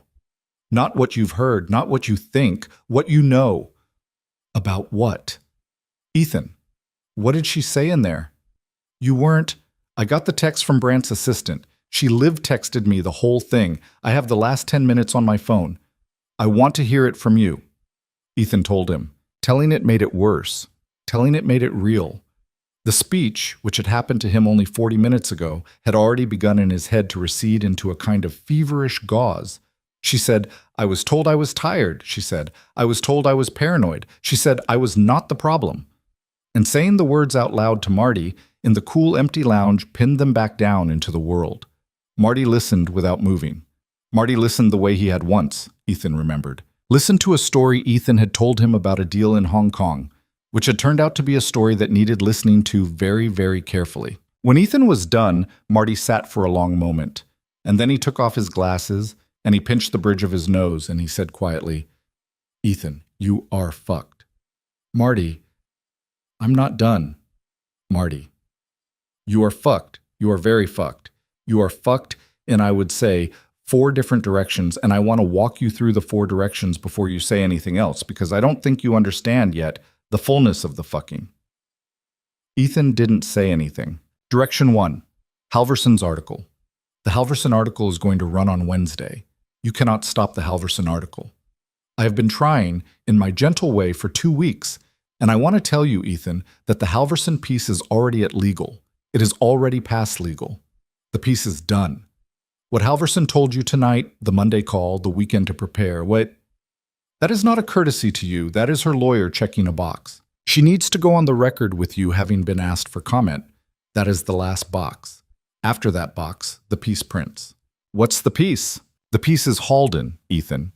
The piece is Halden, and the piece is the Caymans, and the piece is the consulting firm with the 15-year-old, and the piece is, I'm going to say this carefully, the piece is a name I did not know was in the piece until this afternoon, which I learned about when I got a call at 4:07 from a clerk I used to play poker with, who was calling me as a favor, because the name is a name that appears, Ethan, in a sealed filing in the Southern District, which was unsealed at 3:15 this afternoon. Marty, what name? Your name. What? Your name, Ethan. Not Cole Equity. Not some shell. Your name. In a filing. Unsealed at 3:15. Halverson has had it since, I would guess, 3:20. Ethan sat very still. Marty. Yeah. Unsealed means what? Unsealed means the government is done being quiet about what it has. What does it have? Ethan, I'm your lawyer. I'm not a prosecutor. I don't have what they have. What I can tell you is that a filing got unsealed, and the filing named you, and the filing is, per my clerk, related to the Halden matter. You can do the math on the rest. Ethan opened his mouth. He closed it. He said in a voice that didn't sound like his, "Okay. Direction 2. Direction 2, Vivian. She said she wasn't.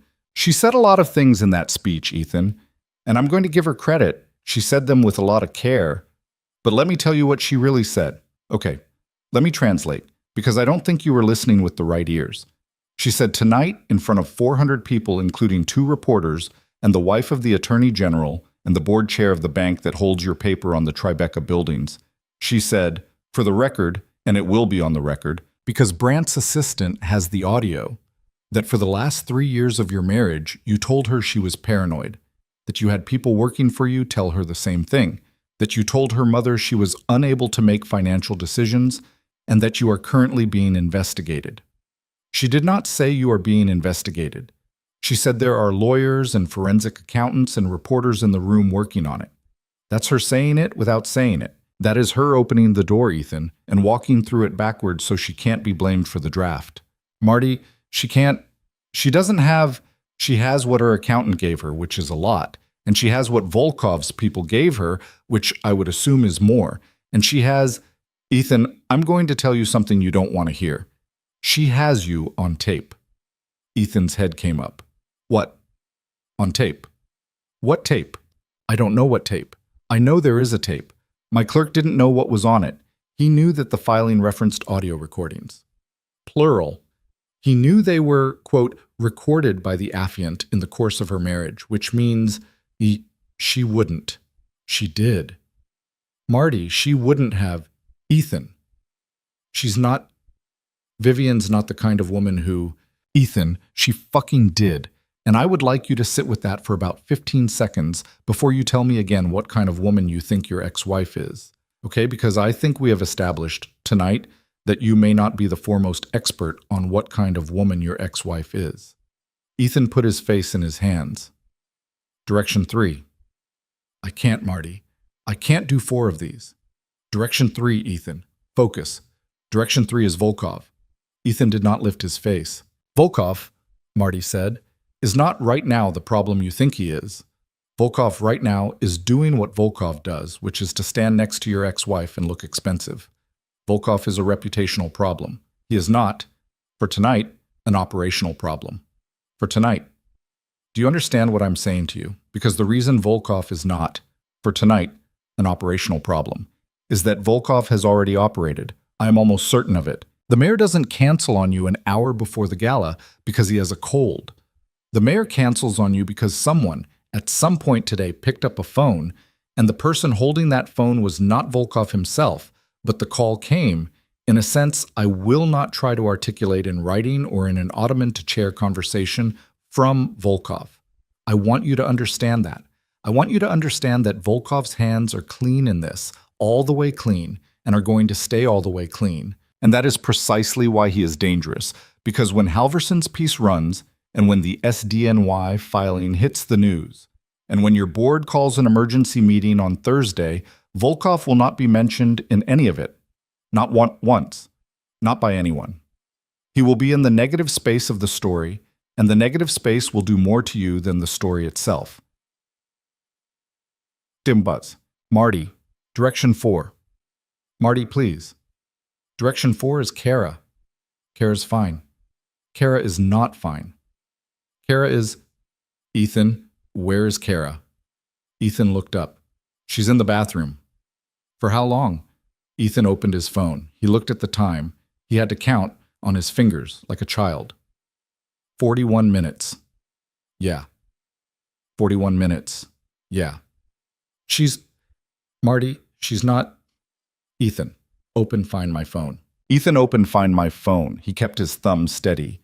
Barely. The phone loaded. It loaded slowly because the Halvertons' Wi-Fi was overloaded with 400 guests streaming to their assistants. It loaded. Kara's phone was not in the Halverton. Kara's phone was, per Find My Phone, in a moving vehicle on the FDR, heading north. Marty. Yeah. Kara's in a cab. I see that. Kara's not... Ethan, I want you to listen to me very carefully. Kara's mother is a paralegal. I did not know this until yesterday. Kara's mother is a paralegal in Queens. Her firm does, among other things, prenuptial review. I did not do Kara's prenup. Do you remember why I didn't do Kara's prenup? Because I said I'd handle it. Right. Because I said, right. I used Peck and Ravel. I know, Ethan, I know. Because Kara's mother called me this afternoon at 4:30, ostensibly as a professional courtesy, to tell me that Peck and Ravel's draft contains a paragraph in Schedule C that is, and I quote her, not enforceable in the state of New York and has not been enforceable since 2017. That conversation, Ethan, started at 4:30. That conversation went on for 16 minutes. I hung up the phone at 4:46, and I want you to know, for the record, that I went outside and I walked around the block once, because I needed to calm down before I called you, and I had not decided by the time I came back inside whether I was going to call you tonight or whether I was going to let you have your dinner. Ethan stared at him. You weren't going to tell me. I hadn't decided. Why would you not? Because, Ethan, when a man's lawyer gets a phone call on a Saturday afternoon from the mother of the man's second wife, letting the lawyer know, as a professional courtesy, that the second wife's prenup has a hole in it that you could drive a truck through. That phone call is not a courtesy call. That phone call is a shot across the bow. That phone call is Kara's mother telling me, in the nicest possible way, that Kara is about to file for divorce, and that Kara has been planning to file for divorce for long enough to have had her mother read the prenup, and that Kara's mother would like me to know, professional to professional, that there is no point in my trying to negotiate, because they know what they have, and what they have is half of everything. Kara wouldn't, or Kara would. Kara is, she's 26, Marty. She's, Ethan, listen to yourself. Ethan stopped. Listen to yourself, Marty said again, softer. You just said Kara is 26. Like that means she couldn't, like that means she wouldn't have the nerve. Ethan, where did you learn that about 26-year-olds? When did you learn that? Was it when you were 26 and decided you were going to build a company? Or was it somewhere later when you started to need to believe that the young women around you were simpler than they actually were? Marty, I'm not lecturing you. It kind of sounds like you are. I'm not. I'm telling you what your ex-wife told the whole room tonight, which is that you have spent a long time convincing yourself that the women in your life didn't see what they saw. Kara saw Ethan. Kara has been seen for a while. Kara saw tonight, probably, the last thing she needed to see. Kara is in a cab going north, which means she is going to her mother's apartment in Astoria, which means she will, by Monday morning, have a lawyer, and the lawyer will not be a man I have ever had a drink with. Ethan leaned back on the ottoman. He looked up at the ceiling. The ceiling had a small, ornate molding painted cream, and one tiny section of the molding in the corner above the door had chipped. He focused on the chip. He focused on the chip until the chip blurred. Marty? Yeah? How bad is this? On a scale of 1 to 10? Yes. Ethan, I've been practicing law for 22 years. I do not use the scale of 1 to 10 because I have found that when a man asks me to put it on a scale, he is usually looking to negotiate his own number down. I am not going to negotiate with you. I will tell you instead what I am going to do and what I need from you, and then I'm going to leave because I have, by the way, a daughter's recital in the morning, and I would like to be upright for it. Tell me, Monday morning, 9 a.m., I am going to call Halverson. I am going to tell her that our comment is no comment at this time, pending review. She is going to print that. She will be polite about it. She will, in fact, use the phrase did not respond to a request for comment, because that's a better line than declined to comment, and she is a professional, and she will choose the better line. The Halverson piece prints Wednesday. I lose the company. You lose the company. All of it. Most of it. There are pieces, Chang Holdings, the Nevada thing, that you will retain because they are cleanly papered and because, frankly, nobody wants them. The rest, yes. The Southern District. The Southern District, I do not yet know. I need to read the filing. My clerk is sending me a copy by 11 tonight, not officially. I will read it. I will call you tomorrow. It is possible, Ethan, that we are looking at a meeting in a federal building in a suit by Wednesday. It is possible we are looking at surrender. It is possible we are looking at charges. I am not going to tell you what is likely because I do not yet know. Vivian, you do not contact under any circumstances, even if she contacts you, which she will not. She is being advised by someone very good.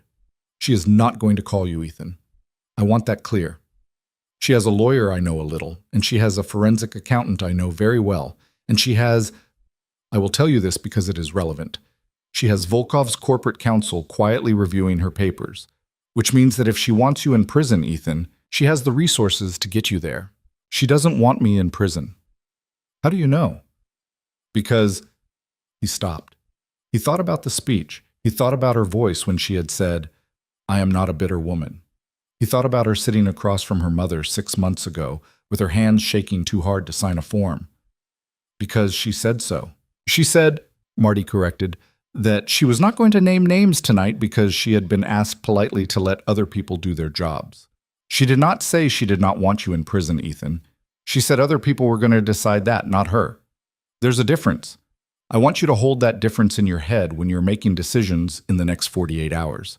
Because you have, for the whole of your marriage, been hearing what Vivian said and understanding something less than she meant. Do not do that again this weekend. It will cost you.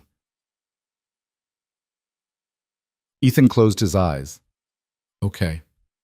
Kara. What about her? You do not contact Kara either. You do not call her. You do not text her. You do not show up at her mother's apartment. You do not send flowers. You do not send a card. You do not, for the love of God, tweet anything. You will be tempted around 2 a.m. to tweet something. I am telling you now, in a room with a locked door, do not tweet. I wasn't going to tweet. Good. Keep not going to tweet. Marty. Yeah. What do I do right now? Marty looked at him. Marty, who had, across 11 years, seen Ethan Cole at a great many angles, had seen him through a midlife gym phase, had seen him through the Hong Kong deal, had seen him laugh too loud at a Christmas party and say something unforgivable to a hedge fund manager's wife, and then charm his way back into that hedge fund manager's life within 90 days, looked at him now, on the ottoman, in a tuxedo, at 41, without the company that was about to be taken from him, and without the wife who was currently in a cab on the FDR. And Marty did a thing Marty almost never did. He softened. Ethan. Yeah. Go home. What? Now? Now. Don't go back in the ballroom. Don't say goodbye to anyone. Don't ask for the car. Take a cab.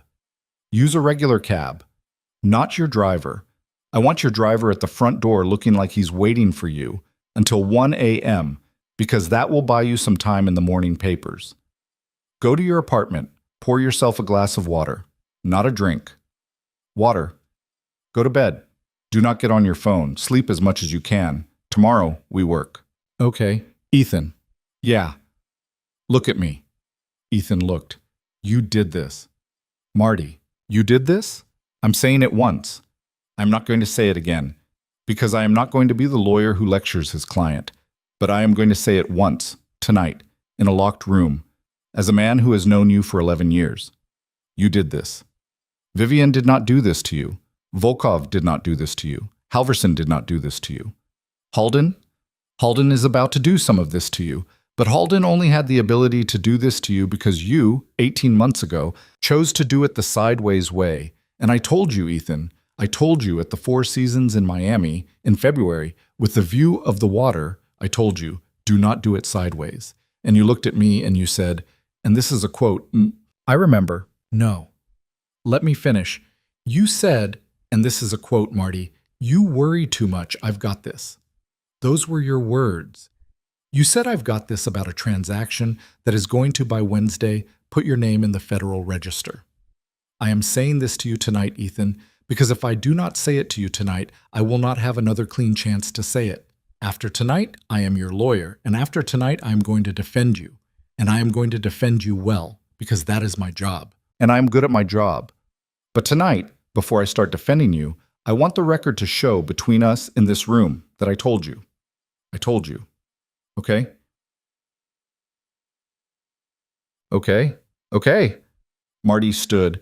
He put his glasses back on. He adjusted his jeans uselessly at the waistband. Get up, Ethan. Yeah. Get up. Ethan got up. At the door, Marty paused with his hand on the lock. He looked back. Ethan. Yeah. Did you love her? Who? Either one. Ethan looked at the floor. He looked at his shoes. He looked at the cream-colored chip in the molding that he had stared at for the whole conversation. I don't know, he said. Yeah, Marty said. I know. He unlocked the door. He went out. Back inside the ballroom, Vivian had eaten 3 bites of her entree, which was more than she had eaten at any meal in the preceding 8 days, and Adrian had noticed without saying anything, and Desmond Eklund had been telling her, in the small, delighted voice of a man about to escape back to his apartment and call his wife, about a summer he had spent in 1978 in a cottage outside Cork, which had somehow led, by a route only Desmond could trace, to a story about a pig. Vivian was listening. She was also, without appearing to, aware that Ethan had left the building. She was aware because the small red light on the sconce nearest the main exit had flicked very briefly, twice, and then gone solid. A signal, agreed on in advance with a man named Wiley, who worked for Adrian, and who was currently in the service corridor with an earpiece and a very boring novel. 2 flicks meant the subject has exited the premises via the main entrance. 1 flick would have meant he had gone out the service door. 3 flicks would have meant he had gone upstairs, to the suites, which would have required a different conversation. 2 flicks. Fine. Normal. Expected.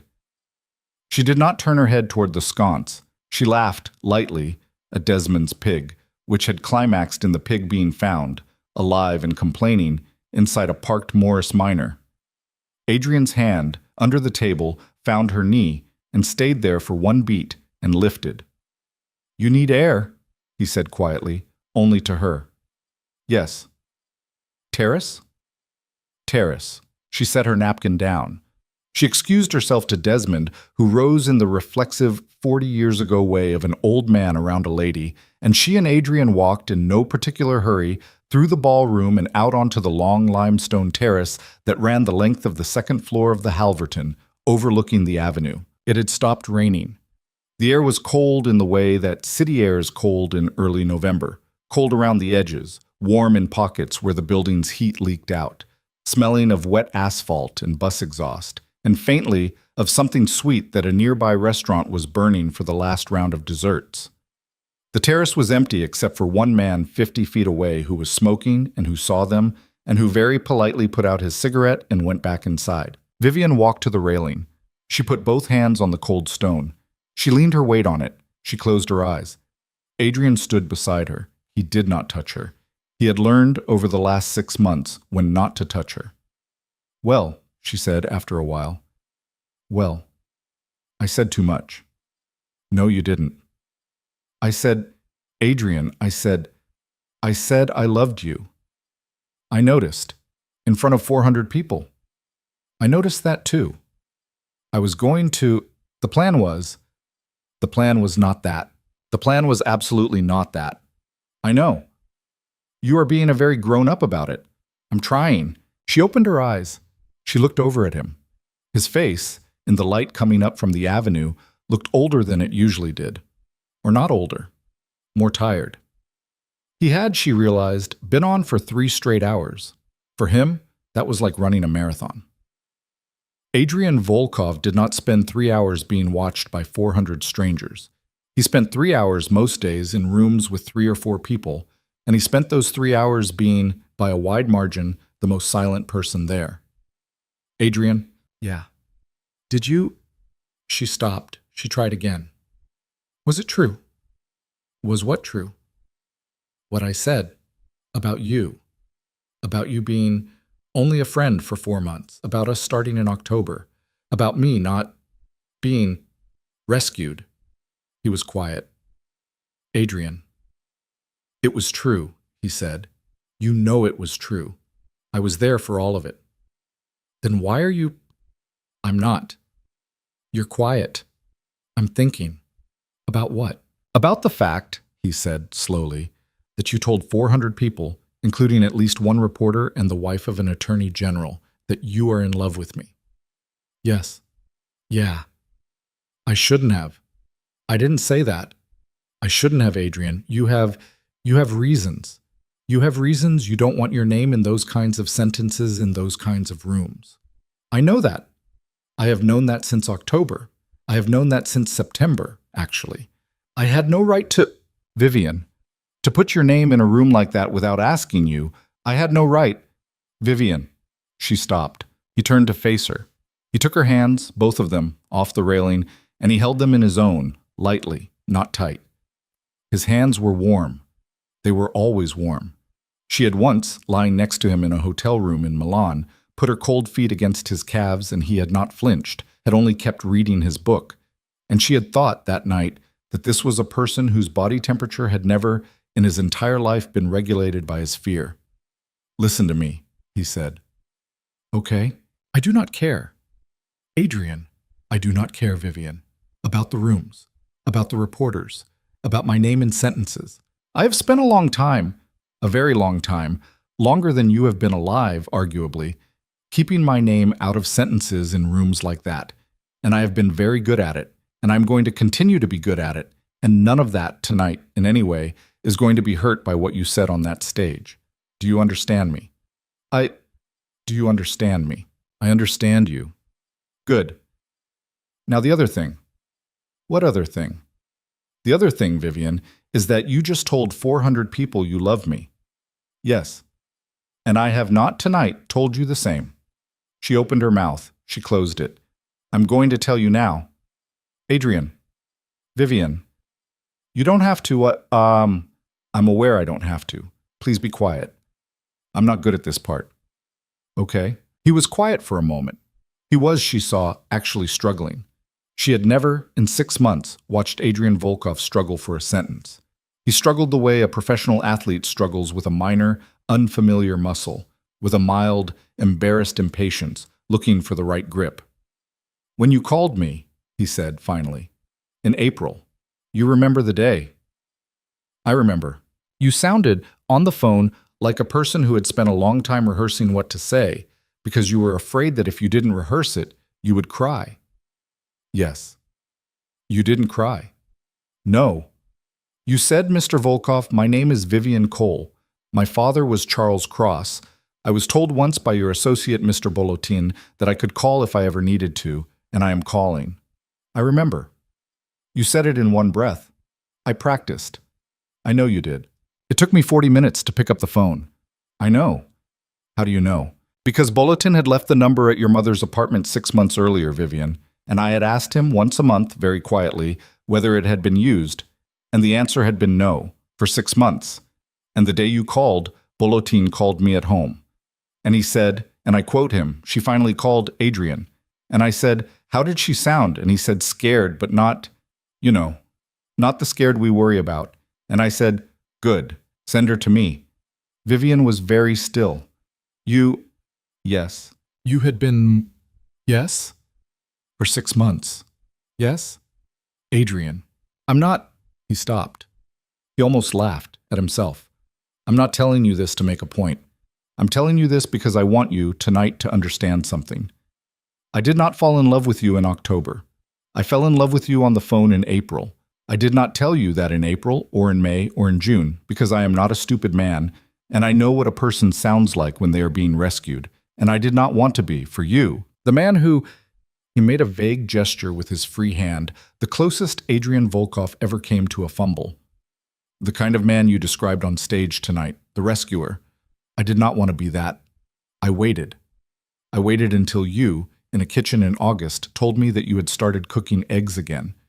And I thought, okay. Now she is not drowning. Now she is a woman in a kitchen who has learned again how to cook an egg, and now, and only now, am I allowed to love her out loud. Vivian's eyes, which had been steady for the entire evening, filled. Adrian.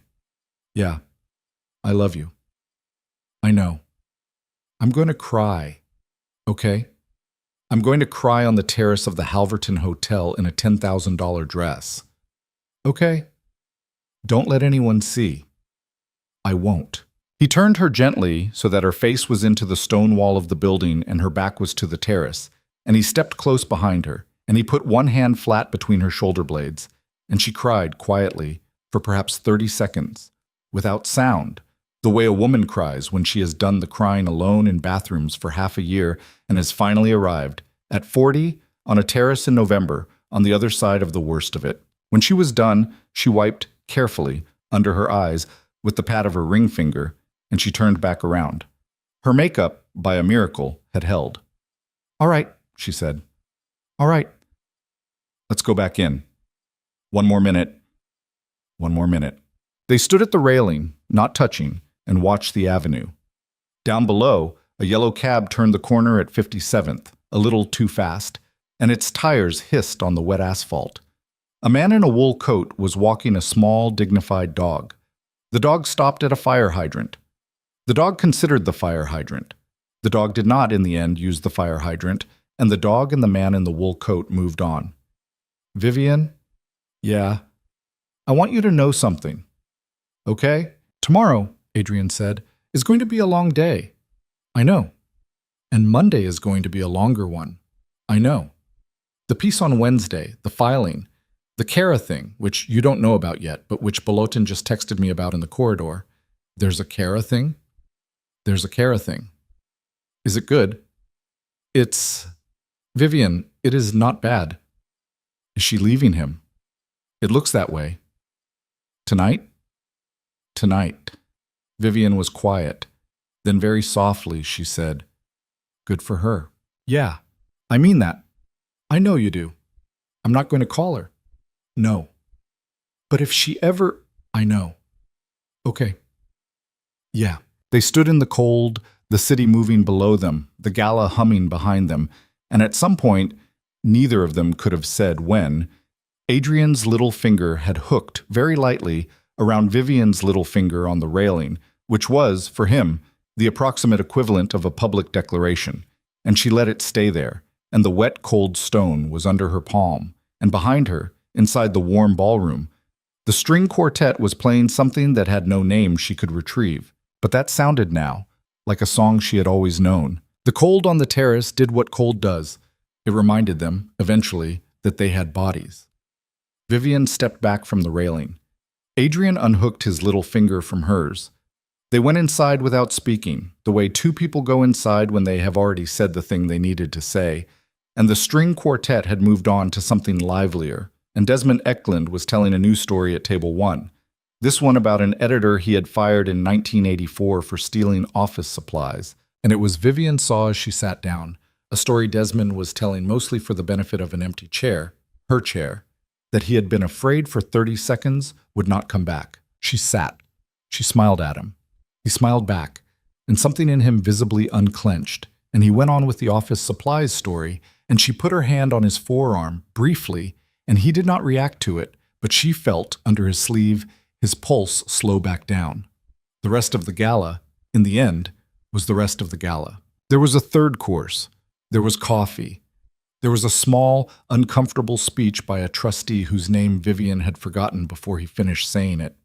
There was a closing bid for a silent auction in which a vacation house in Maine went for $47,000 to a woman who Vivian was almost certain had a vacation house in Maine already.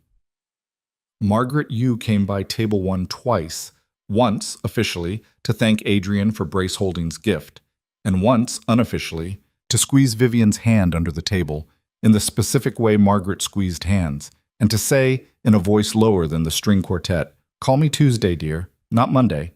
Mondays are bad for me," and then to drift back to her own table before anyone could read anything into it. At 11:15, people began to leave. It was earlier than they usually left, and it was earlier than Vivian had expected, and she understood the way one understood weather. Why? The room had had its headline. The room had had more than its headline. The room wanted to go home and make phone calls. The room wanted to pay its nannies. The room wanted to be the first, at brunch tomorrow, to have been there. Vivian watched them go. She did not try to say goodbye to most of them. A few came by the table, so Noor again with a small, real embrace. Margaret Hollis. Brant, who kissed the air next to both of Vivian's cheeks and said, very low, "I'll write the thing you want me to write, sweetheart, I promise." But most left without a stop at table 1, and Vivian understood that too. Ingrid Halverson was one of the people who did stop. She stopped not at table 1, but in the aisle beside it, and she did not sit. Her wife, a small, tired-looking woman with a beautiful silver braid, stood a polite 2 paces back, as if she had done this 1,000 times and knew the choreography. "Miss Cross? Ingrid? I want to say one thing. All right, I haven't sourced anything to you. I haven't sourced anything to anyone at this table. Tonight is not in the piece. What you said tonight is not in the piece. I want you to know that. Thank you? The piece was finished before tonight. I know.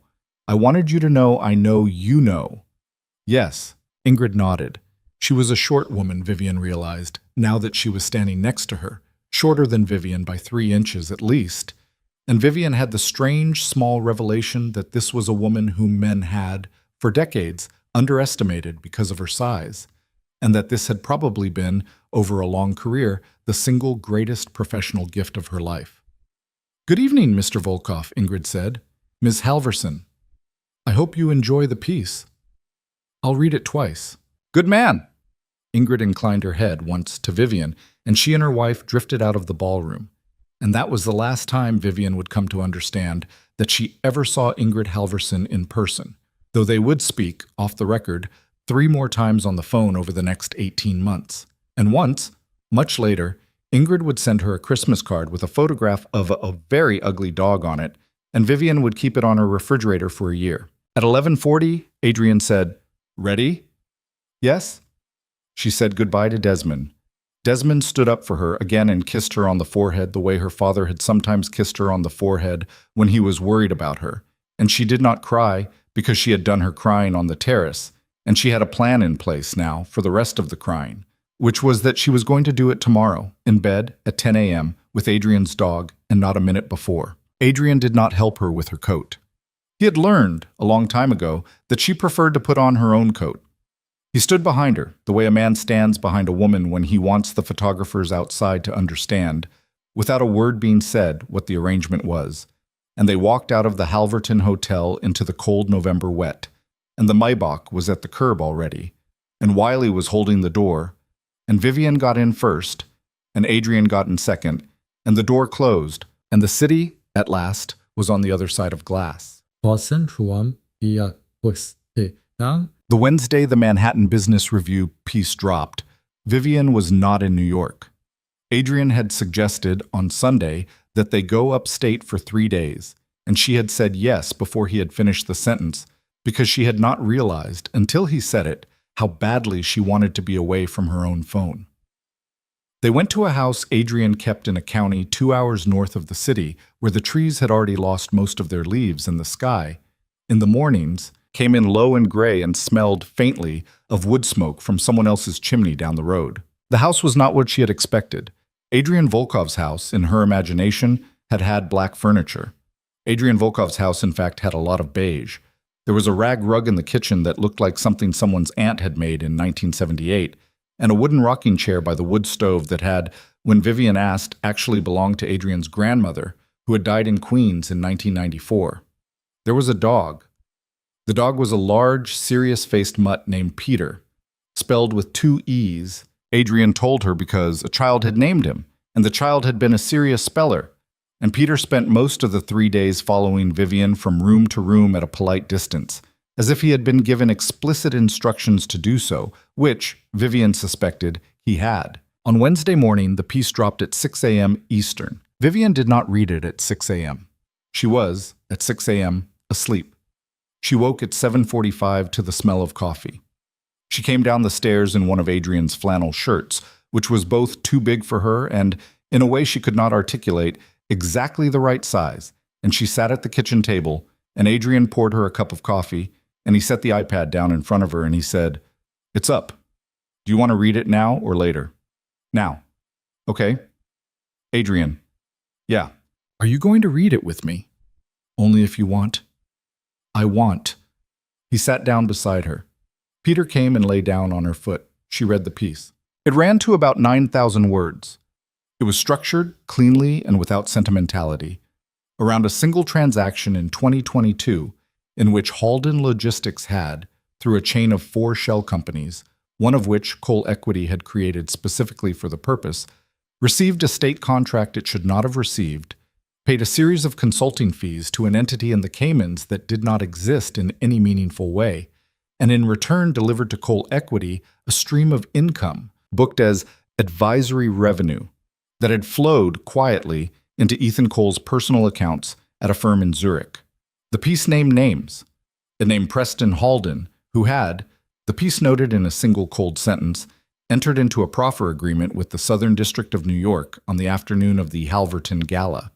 It named 2 of Ethan's board members, whose resignations, the piece said, had been accepted that morning at 3:15 a.m. It named Ethan. It named him 14 times. It did not name Vivian once. It did not name Adrian either. The piece quoted a woman identified only as a former senior executive's spouse as saying, and Vivian saw, reading it, that it was in fact a sentence she had said to Ingrid in a kitchen in late September, which she had entirely forgotten saying, "The thing no one talks about is how quiet it is. You think betrayal is going to be loud. It isn't. It's very quiet. It's the quietest thing that has ever happened to you." She set the iPad down. "Okay. Okay. Okay, Adrian. You all right?" "Yes." "You sure?" "Yes." "You want to cry?" "No." "You want to call someone?" "No." "You want to eat something?" "Yes." He made her eggs. She ate the eggs. She did not that morning cry. She took the dog for a walk on a dirt road that ran along the back of the property. And the dog, who had understood all 3 days that he was on assignment, walked at her left heel, and at one point a rabbit crossed the road 20 feet in front of them, and the dog, without looking up at her for permission, simply continued walking, which Vivian understood was because he had decided, in some part of his dog brain, that she was today the more important thing. She came back. She took a bath. She slept, from 2 to 4, the deepest sleep of her adult life. When she woke up, Adrian was in the rocking chair by the wood stove, reading a book, and he looked up at her and he said, "Your mother called." "Oh?" "She says she's proud of you and she doesn't need you to call back until tomorrow." "That's fair." "She also says to tell you your cousin Dennis is getting divorced." "Oh God, not Dennis. Dennis. Poor Dennis. Your mother said, and I quote, 'Tell her it's about time.'" Vivian laughed. It was a small, real laugh, and it surprised her, coming out of her mouth in the quiet room, and Peter, who was asleep on the rug, thumped his tail once against the floor, acknowledging the laugh without opening his eyes.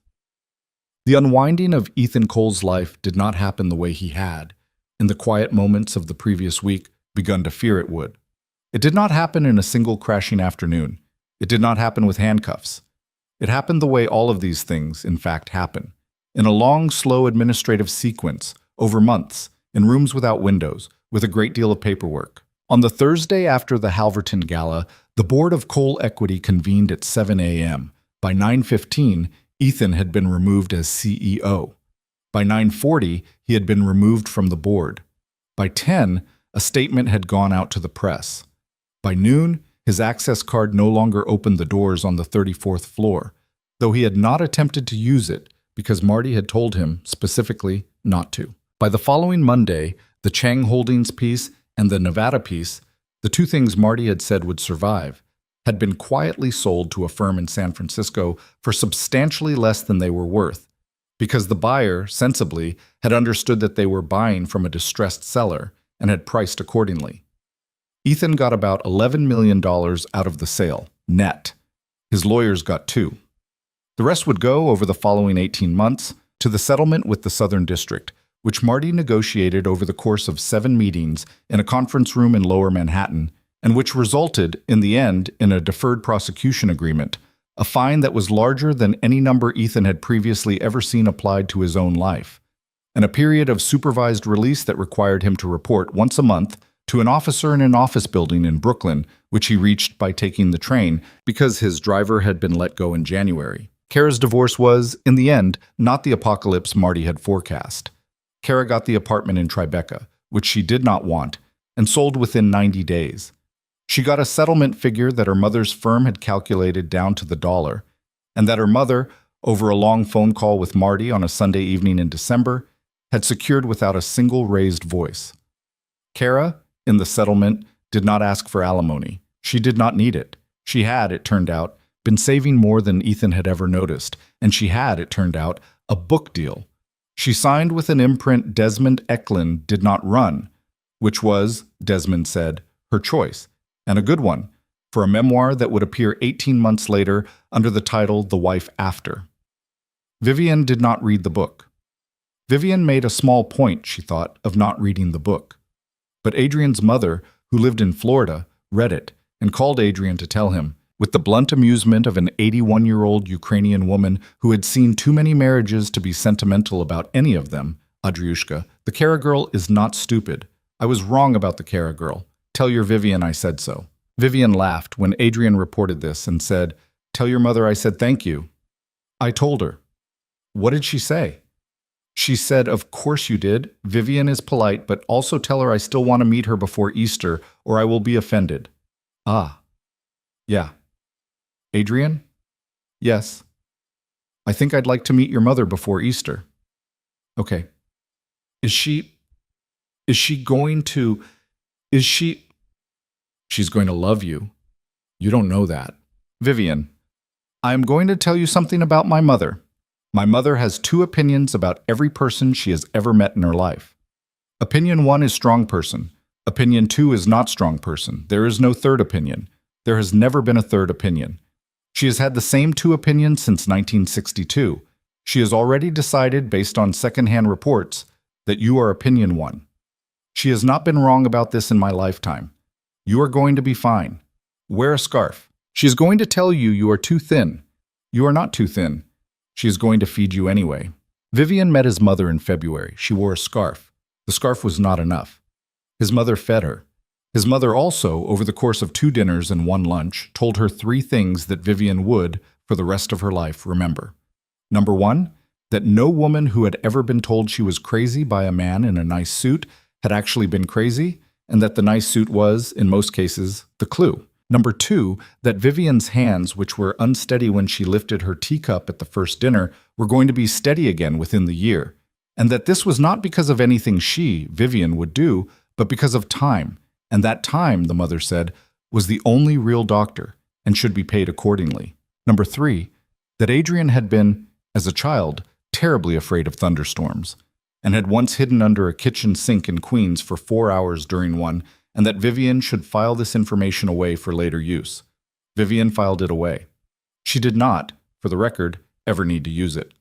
But she liked knowing. The Haven Legal Fund, in March, received a grant from a foundation run by Noor Rahimi Fletcher, which was followed, within weeks, by 3 more grants from donors, whose names Vivian did not recognize and whose money arrived, in each case, through a law firm that had been briefed, very carefully, by someone on the fund's operating procedures. The fund hired 3 full-time attorneys. It hired a social worker. It hired an office manager. And the office manager, a woman named Pilar Diaz, had been, in her previous job, Sloan Marchetti's assistant.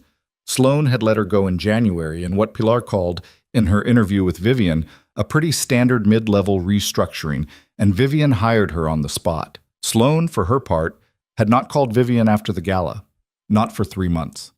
In February, on a Tuesday afternoon, she sent a letter. The letter was handwritten on the Marchetti personal stationery, and it was 4 pages long, and Vivian read it once and put it in a drawer and did not read it again. She did not write back. She did not think of it as cruelty. She thought of it, instead, as the thing she had said into the microphone. I would rather, going forward, that the people who did not show up for me not show up for me. In April, Sloan and her husband separated.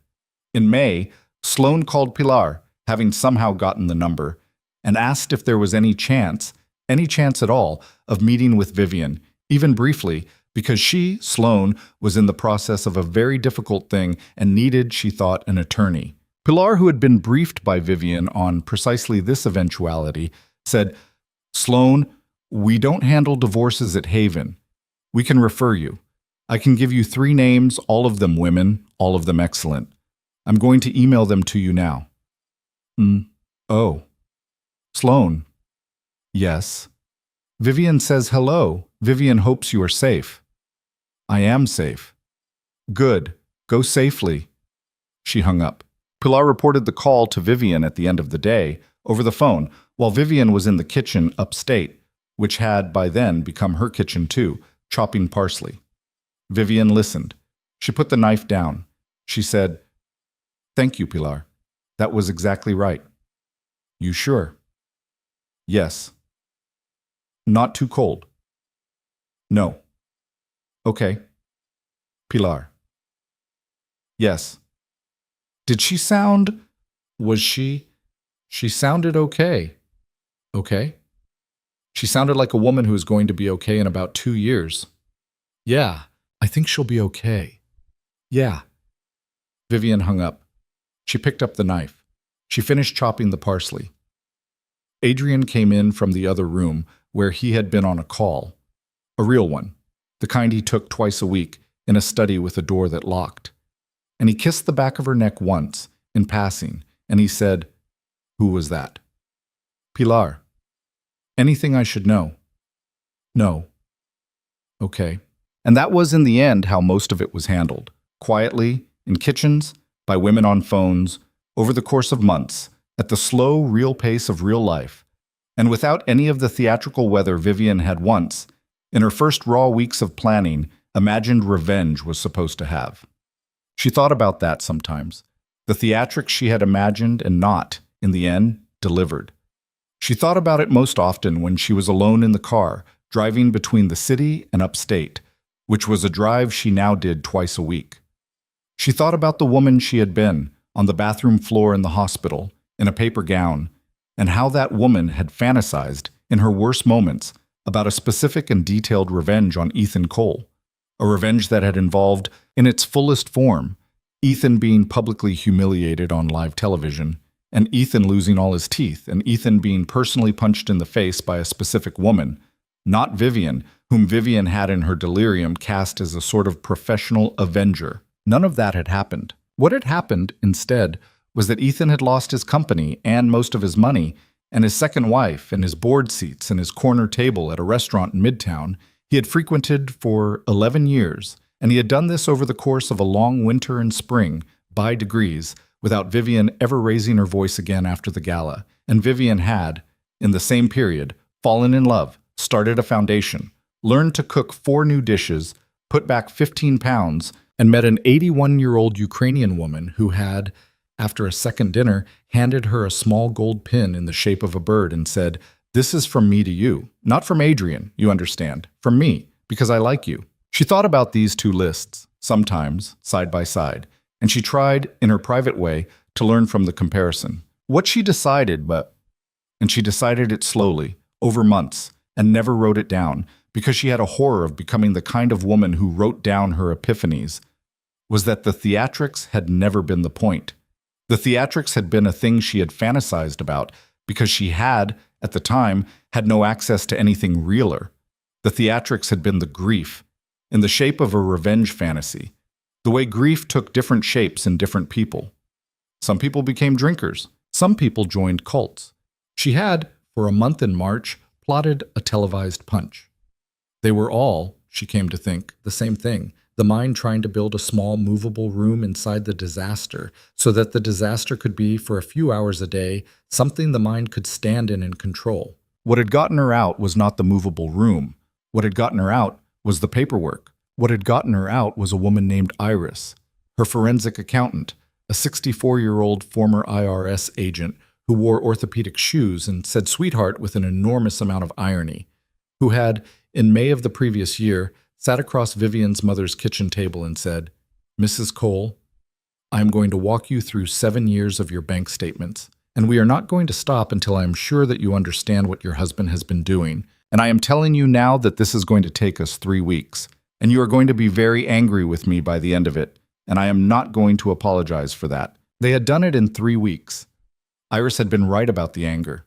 Vivian had, on the last day, thrown a pencil across the kitchen, hard, and hit a framed photograph of Vivian's father, and broken the glass. And Iris had said, "Good throw," and gone to get a broom. It was not a cinematic moment. Vivian had not practiced it in a mirror. The room had not gone silent. There had been no audience. There had been her in her mother's kitchen, and a woman named Iris with orthopedic shoes and a broken photograph, and the beginning, that afternoon, of a plan that had nothing to do with Ethan and everything to do with a foundation and a lawyer and the word self, which Iris had underlined 4 times on a legal pad that day. That was the night Vivian had picked up the phone and called Adrian for the first time.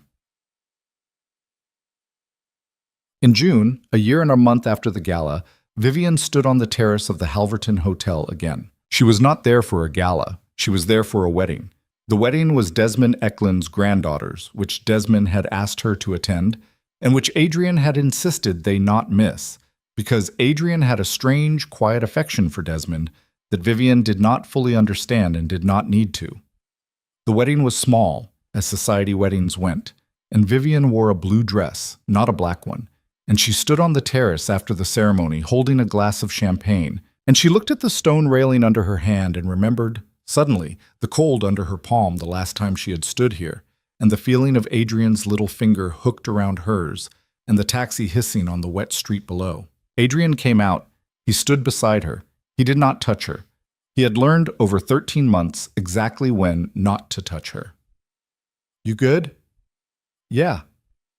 "You thinking about last time?" "Yeah."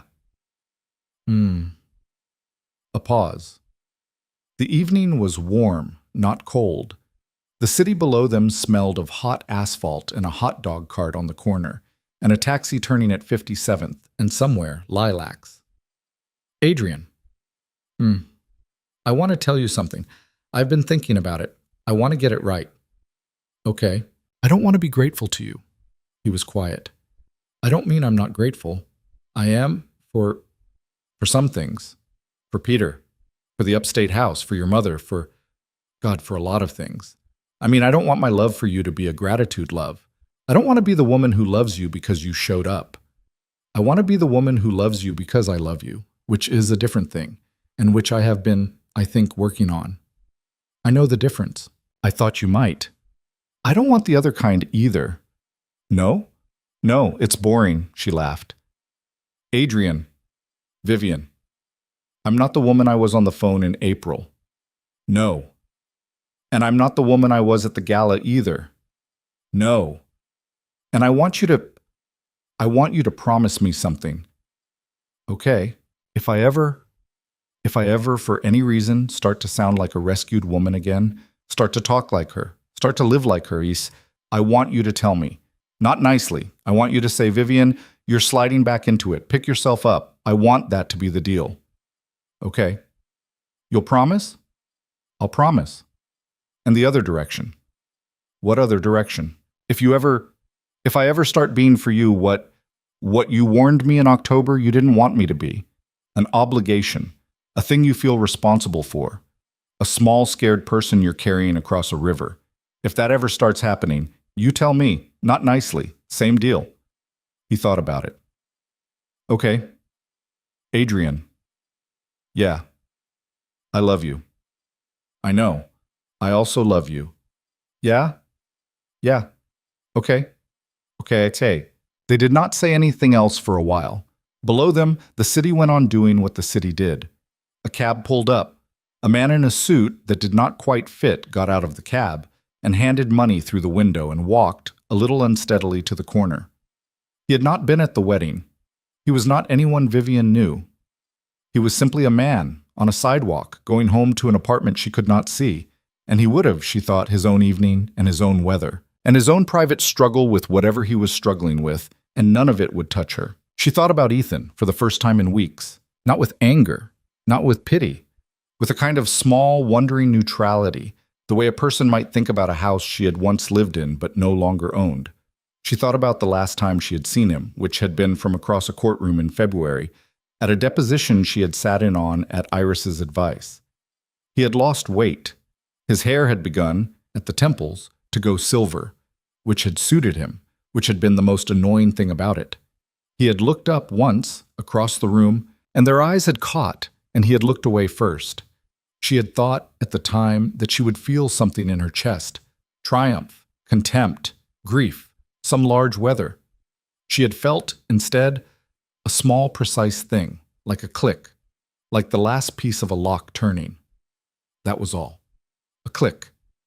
And then the deposition had resumed, and she had written 3 words on a legal pad for her lawyer and passed it across the table, and the afternoon had continued. She hadn't seen him since. Marty, she had heard through the industry grapevine, which was now her grapevine too, in a way it had never been when she was married, had quietly resigned from representing him in April, and Ethan was now being represented by a younger attorney at a smaller firm, which Marty had privately told a mutual friend was the correct move for everyone involved.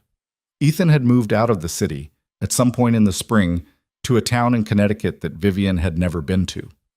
He had, per the grapevine, begun dating someone, a woman, not young this time, a 46-year-old widow with 2 children, and the grapevine's verdict on the widow was that she was nice, which the grapevine said in a tone that suggested she was nice enough to deserve better than Ethan, but possibly not smart enough to figure that out for a year or 2 yet. Vivian hoped, without a great deal of heat, that the widow figured it out in time.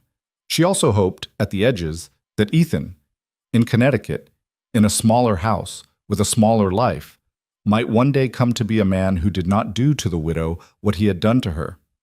She did not believe he would, but she hoped, the way you hope for weather you cannot control. That was, she had come to understand, the thing you were allowed to do when you were no longer the one being rained on. Inside, the wedding band had started up. Desmond came out onto the terrace in his slightly crooked tuxedo and said, "Come on, you two. My granddaughter is making me dance, and I refuse to make a fool of myself alone." And Adrian, who could not dance and had said so, on the record, on at least 4 separate occasions, rolled his eyes and went inside anyway, and Vivian followed. On the dance floor, she discovered what she had long suspected, that Adrian could, in fact, dance.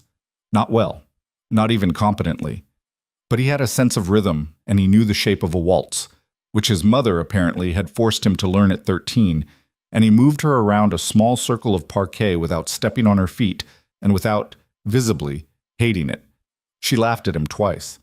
He allowed it. Desmond danced with his granddaughter and cried a little. The band played something about the moon.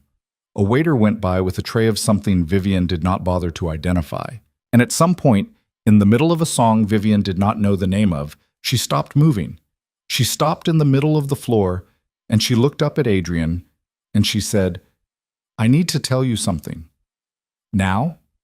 "Now." "Okay. I am happy." He looked at her.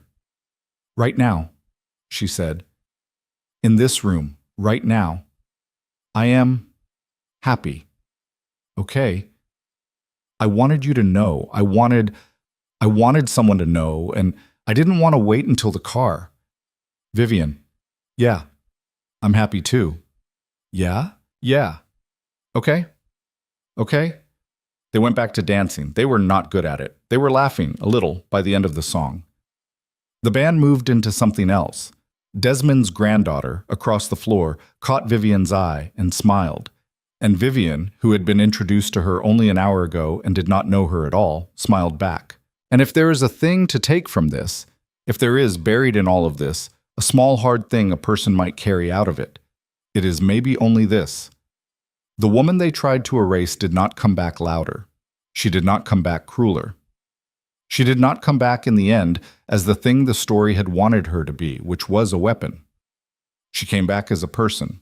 She came back with a dog, and a kitchen, and a foundation that paid for lawyers for women who did not have lawyers, and a man who had waited 6 months to call her anything other than my friend, and a mother-in-law who gave her a bird pin, and a dance she was bad at, and a life that had been slowly and badly, and against her own better judgment, put back together by her own hands, 95% of the way, with the last 5% furnished by a small number of people who had loved her enough to not get in her way while she did it. They played the song. She kept dancing, and the city outside went on, and the wind moved across the terrace where she had cried a year ago, and the stone railing was warm now, not cold, and no one, tonight, was watching her to see what she would do next, which was, she realized, the single greatest gift she had ever been given, and which she intended with the rest of her life to earn.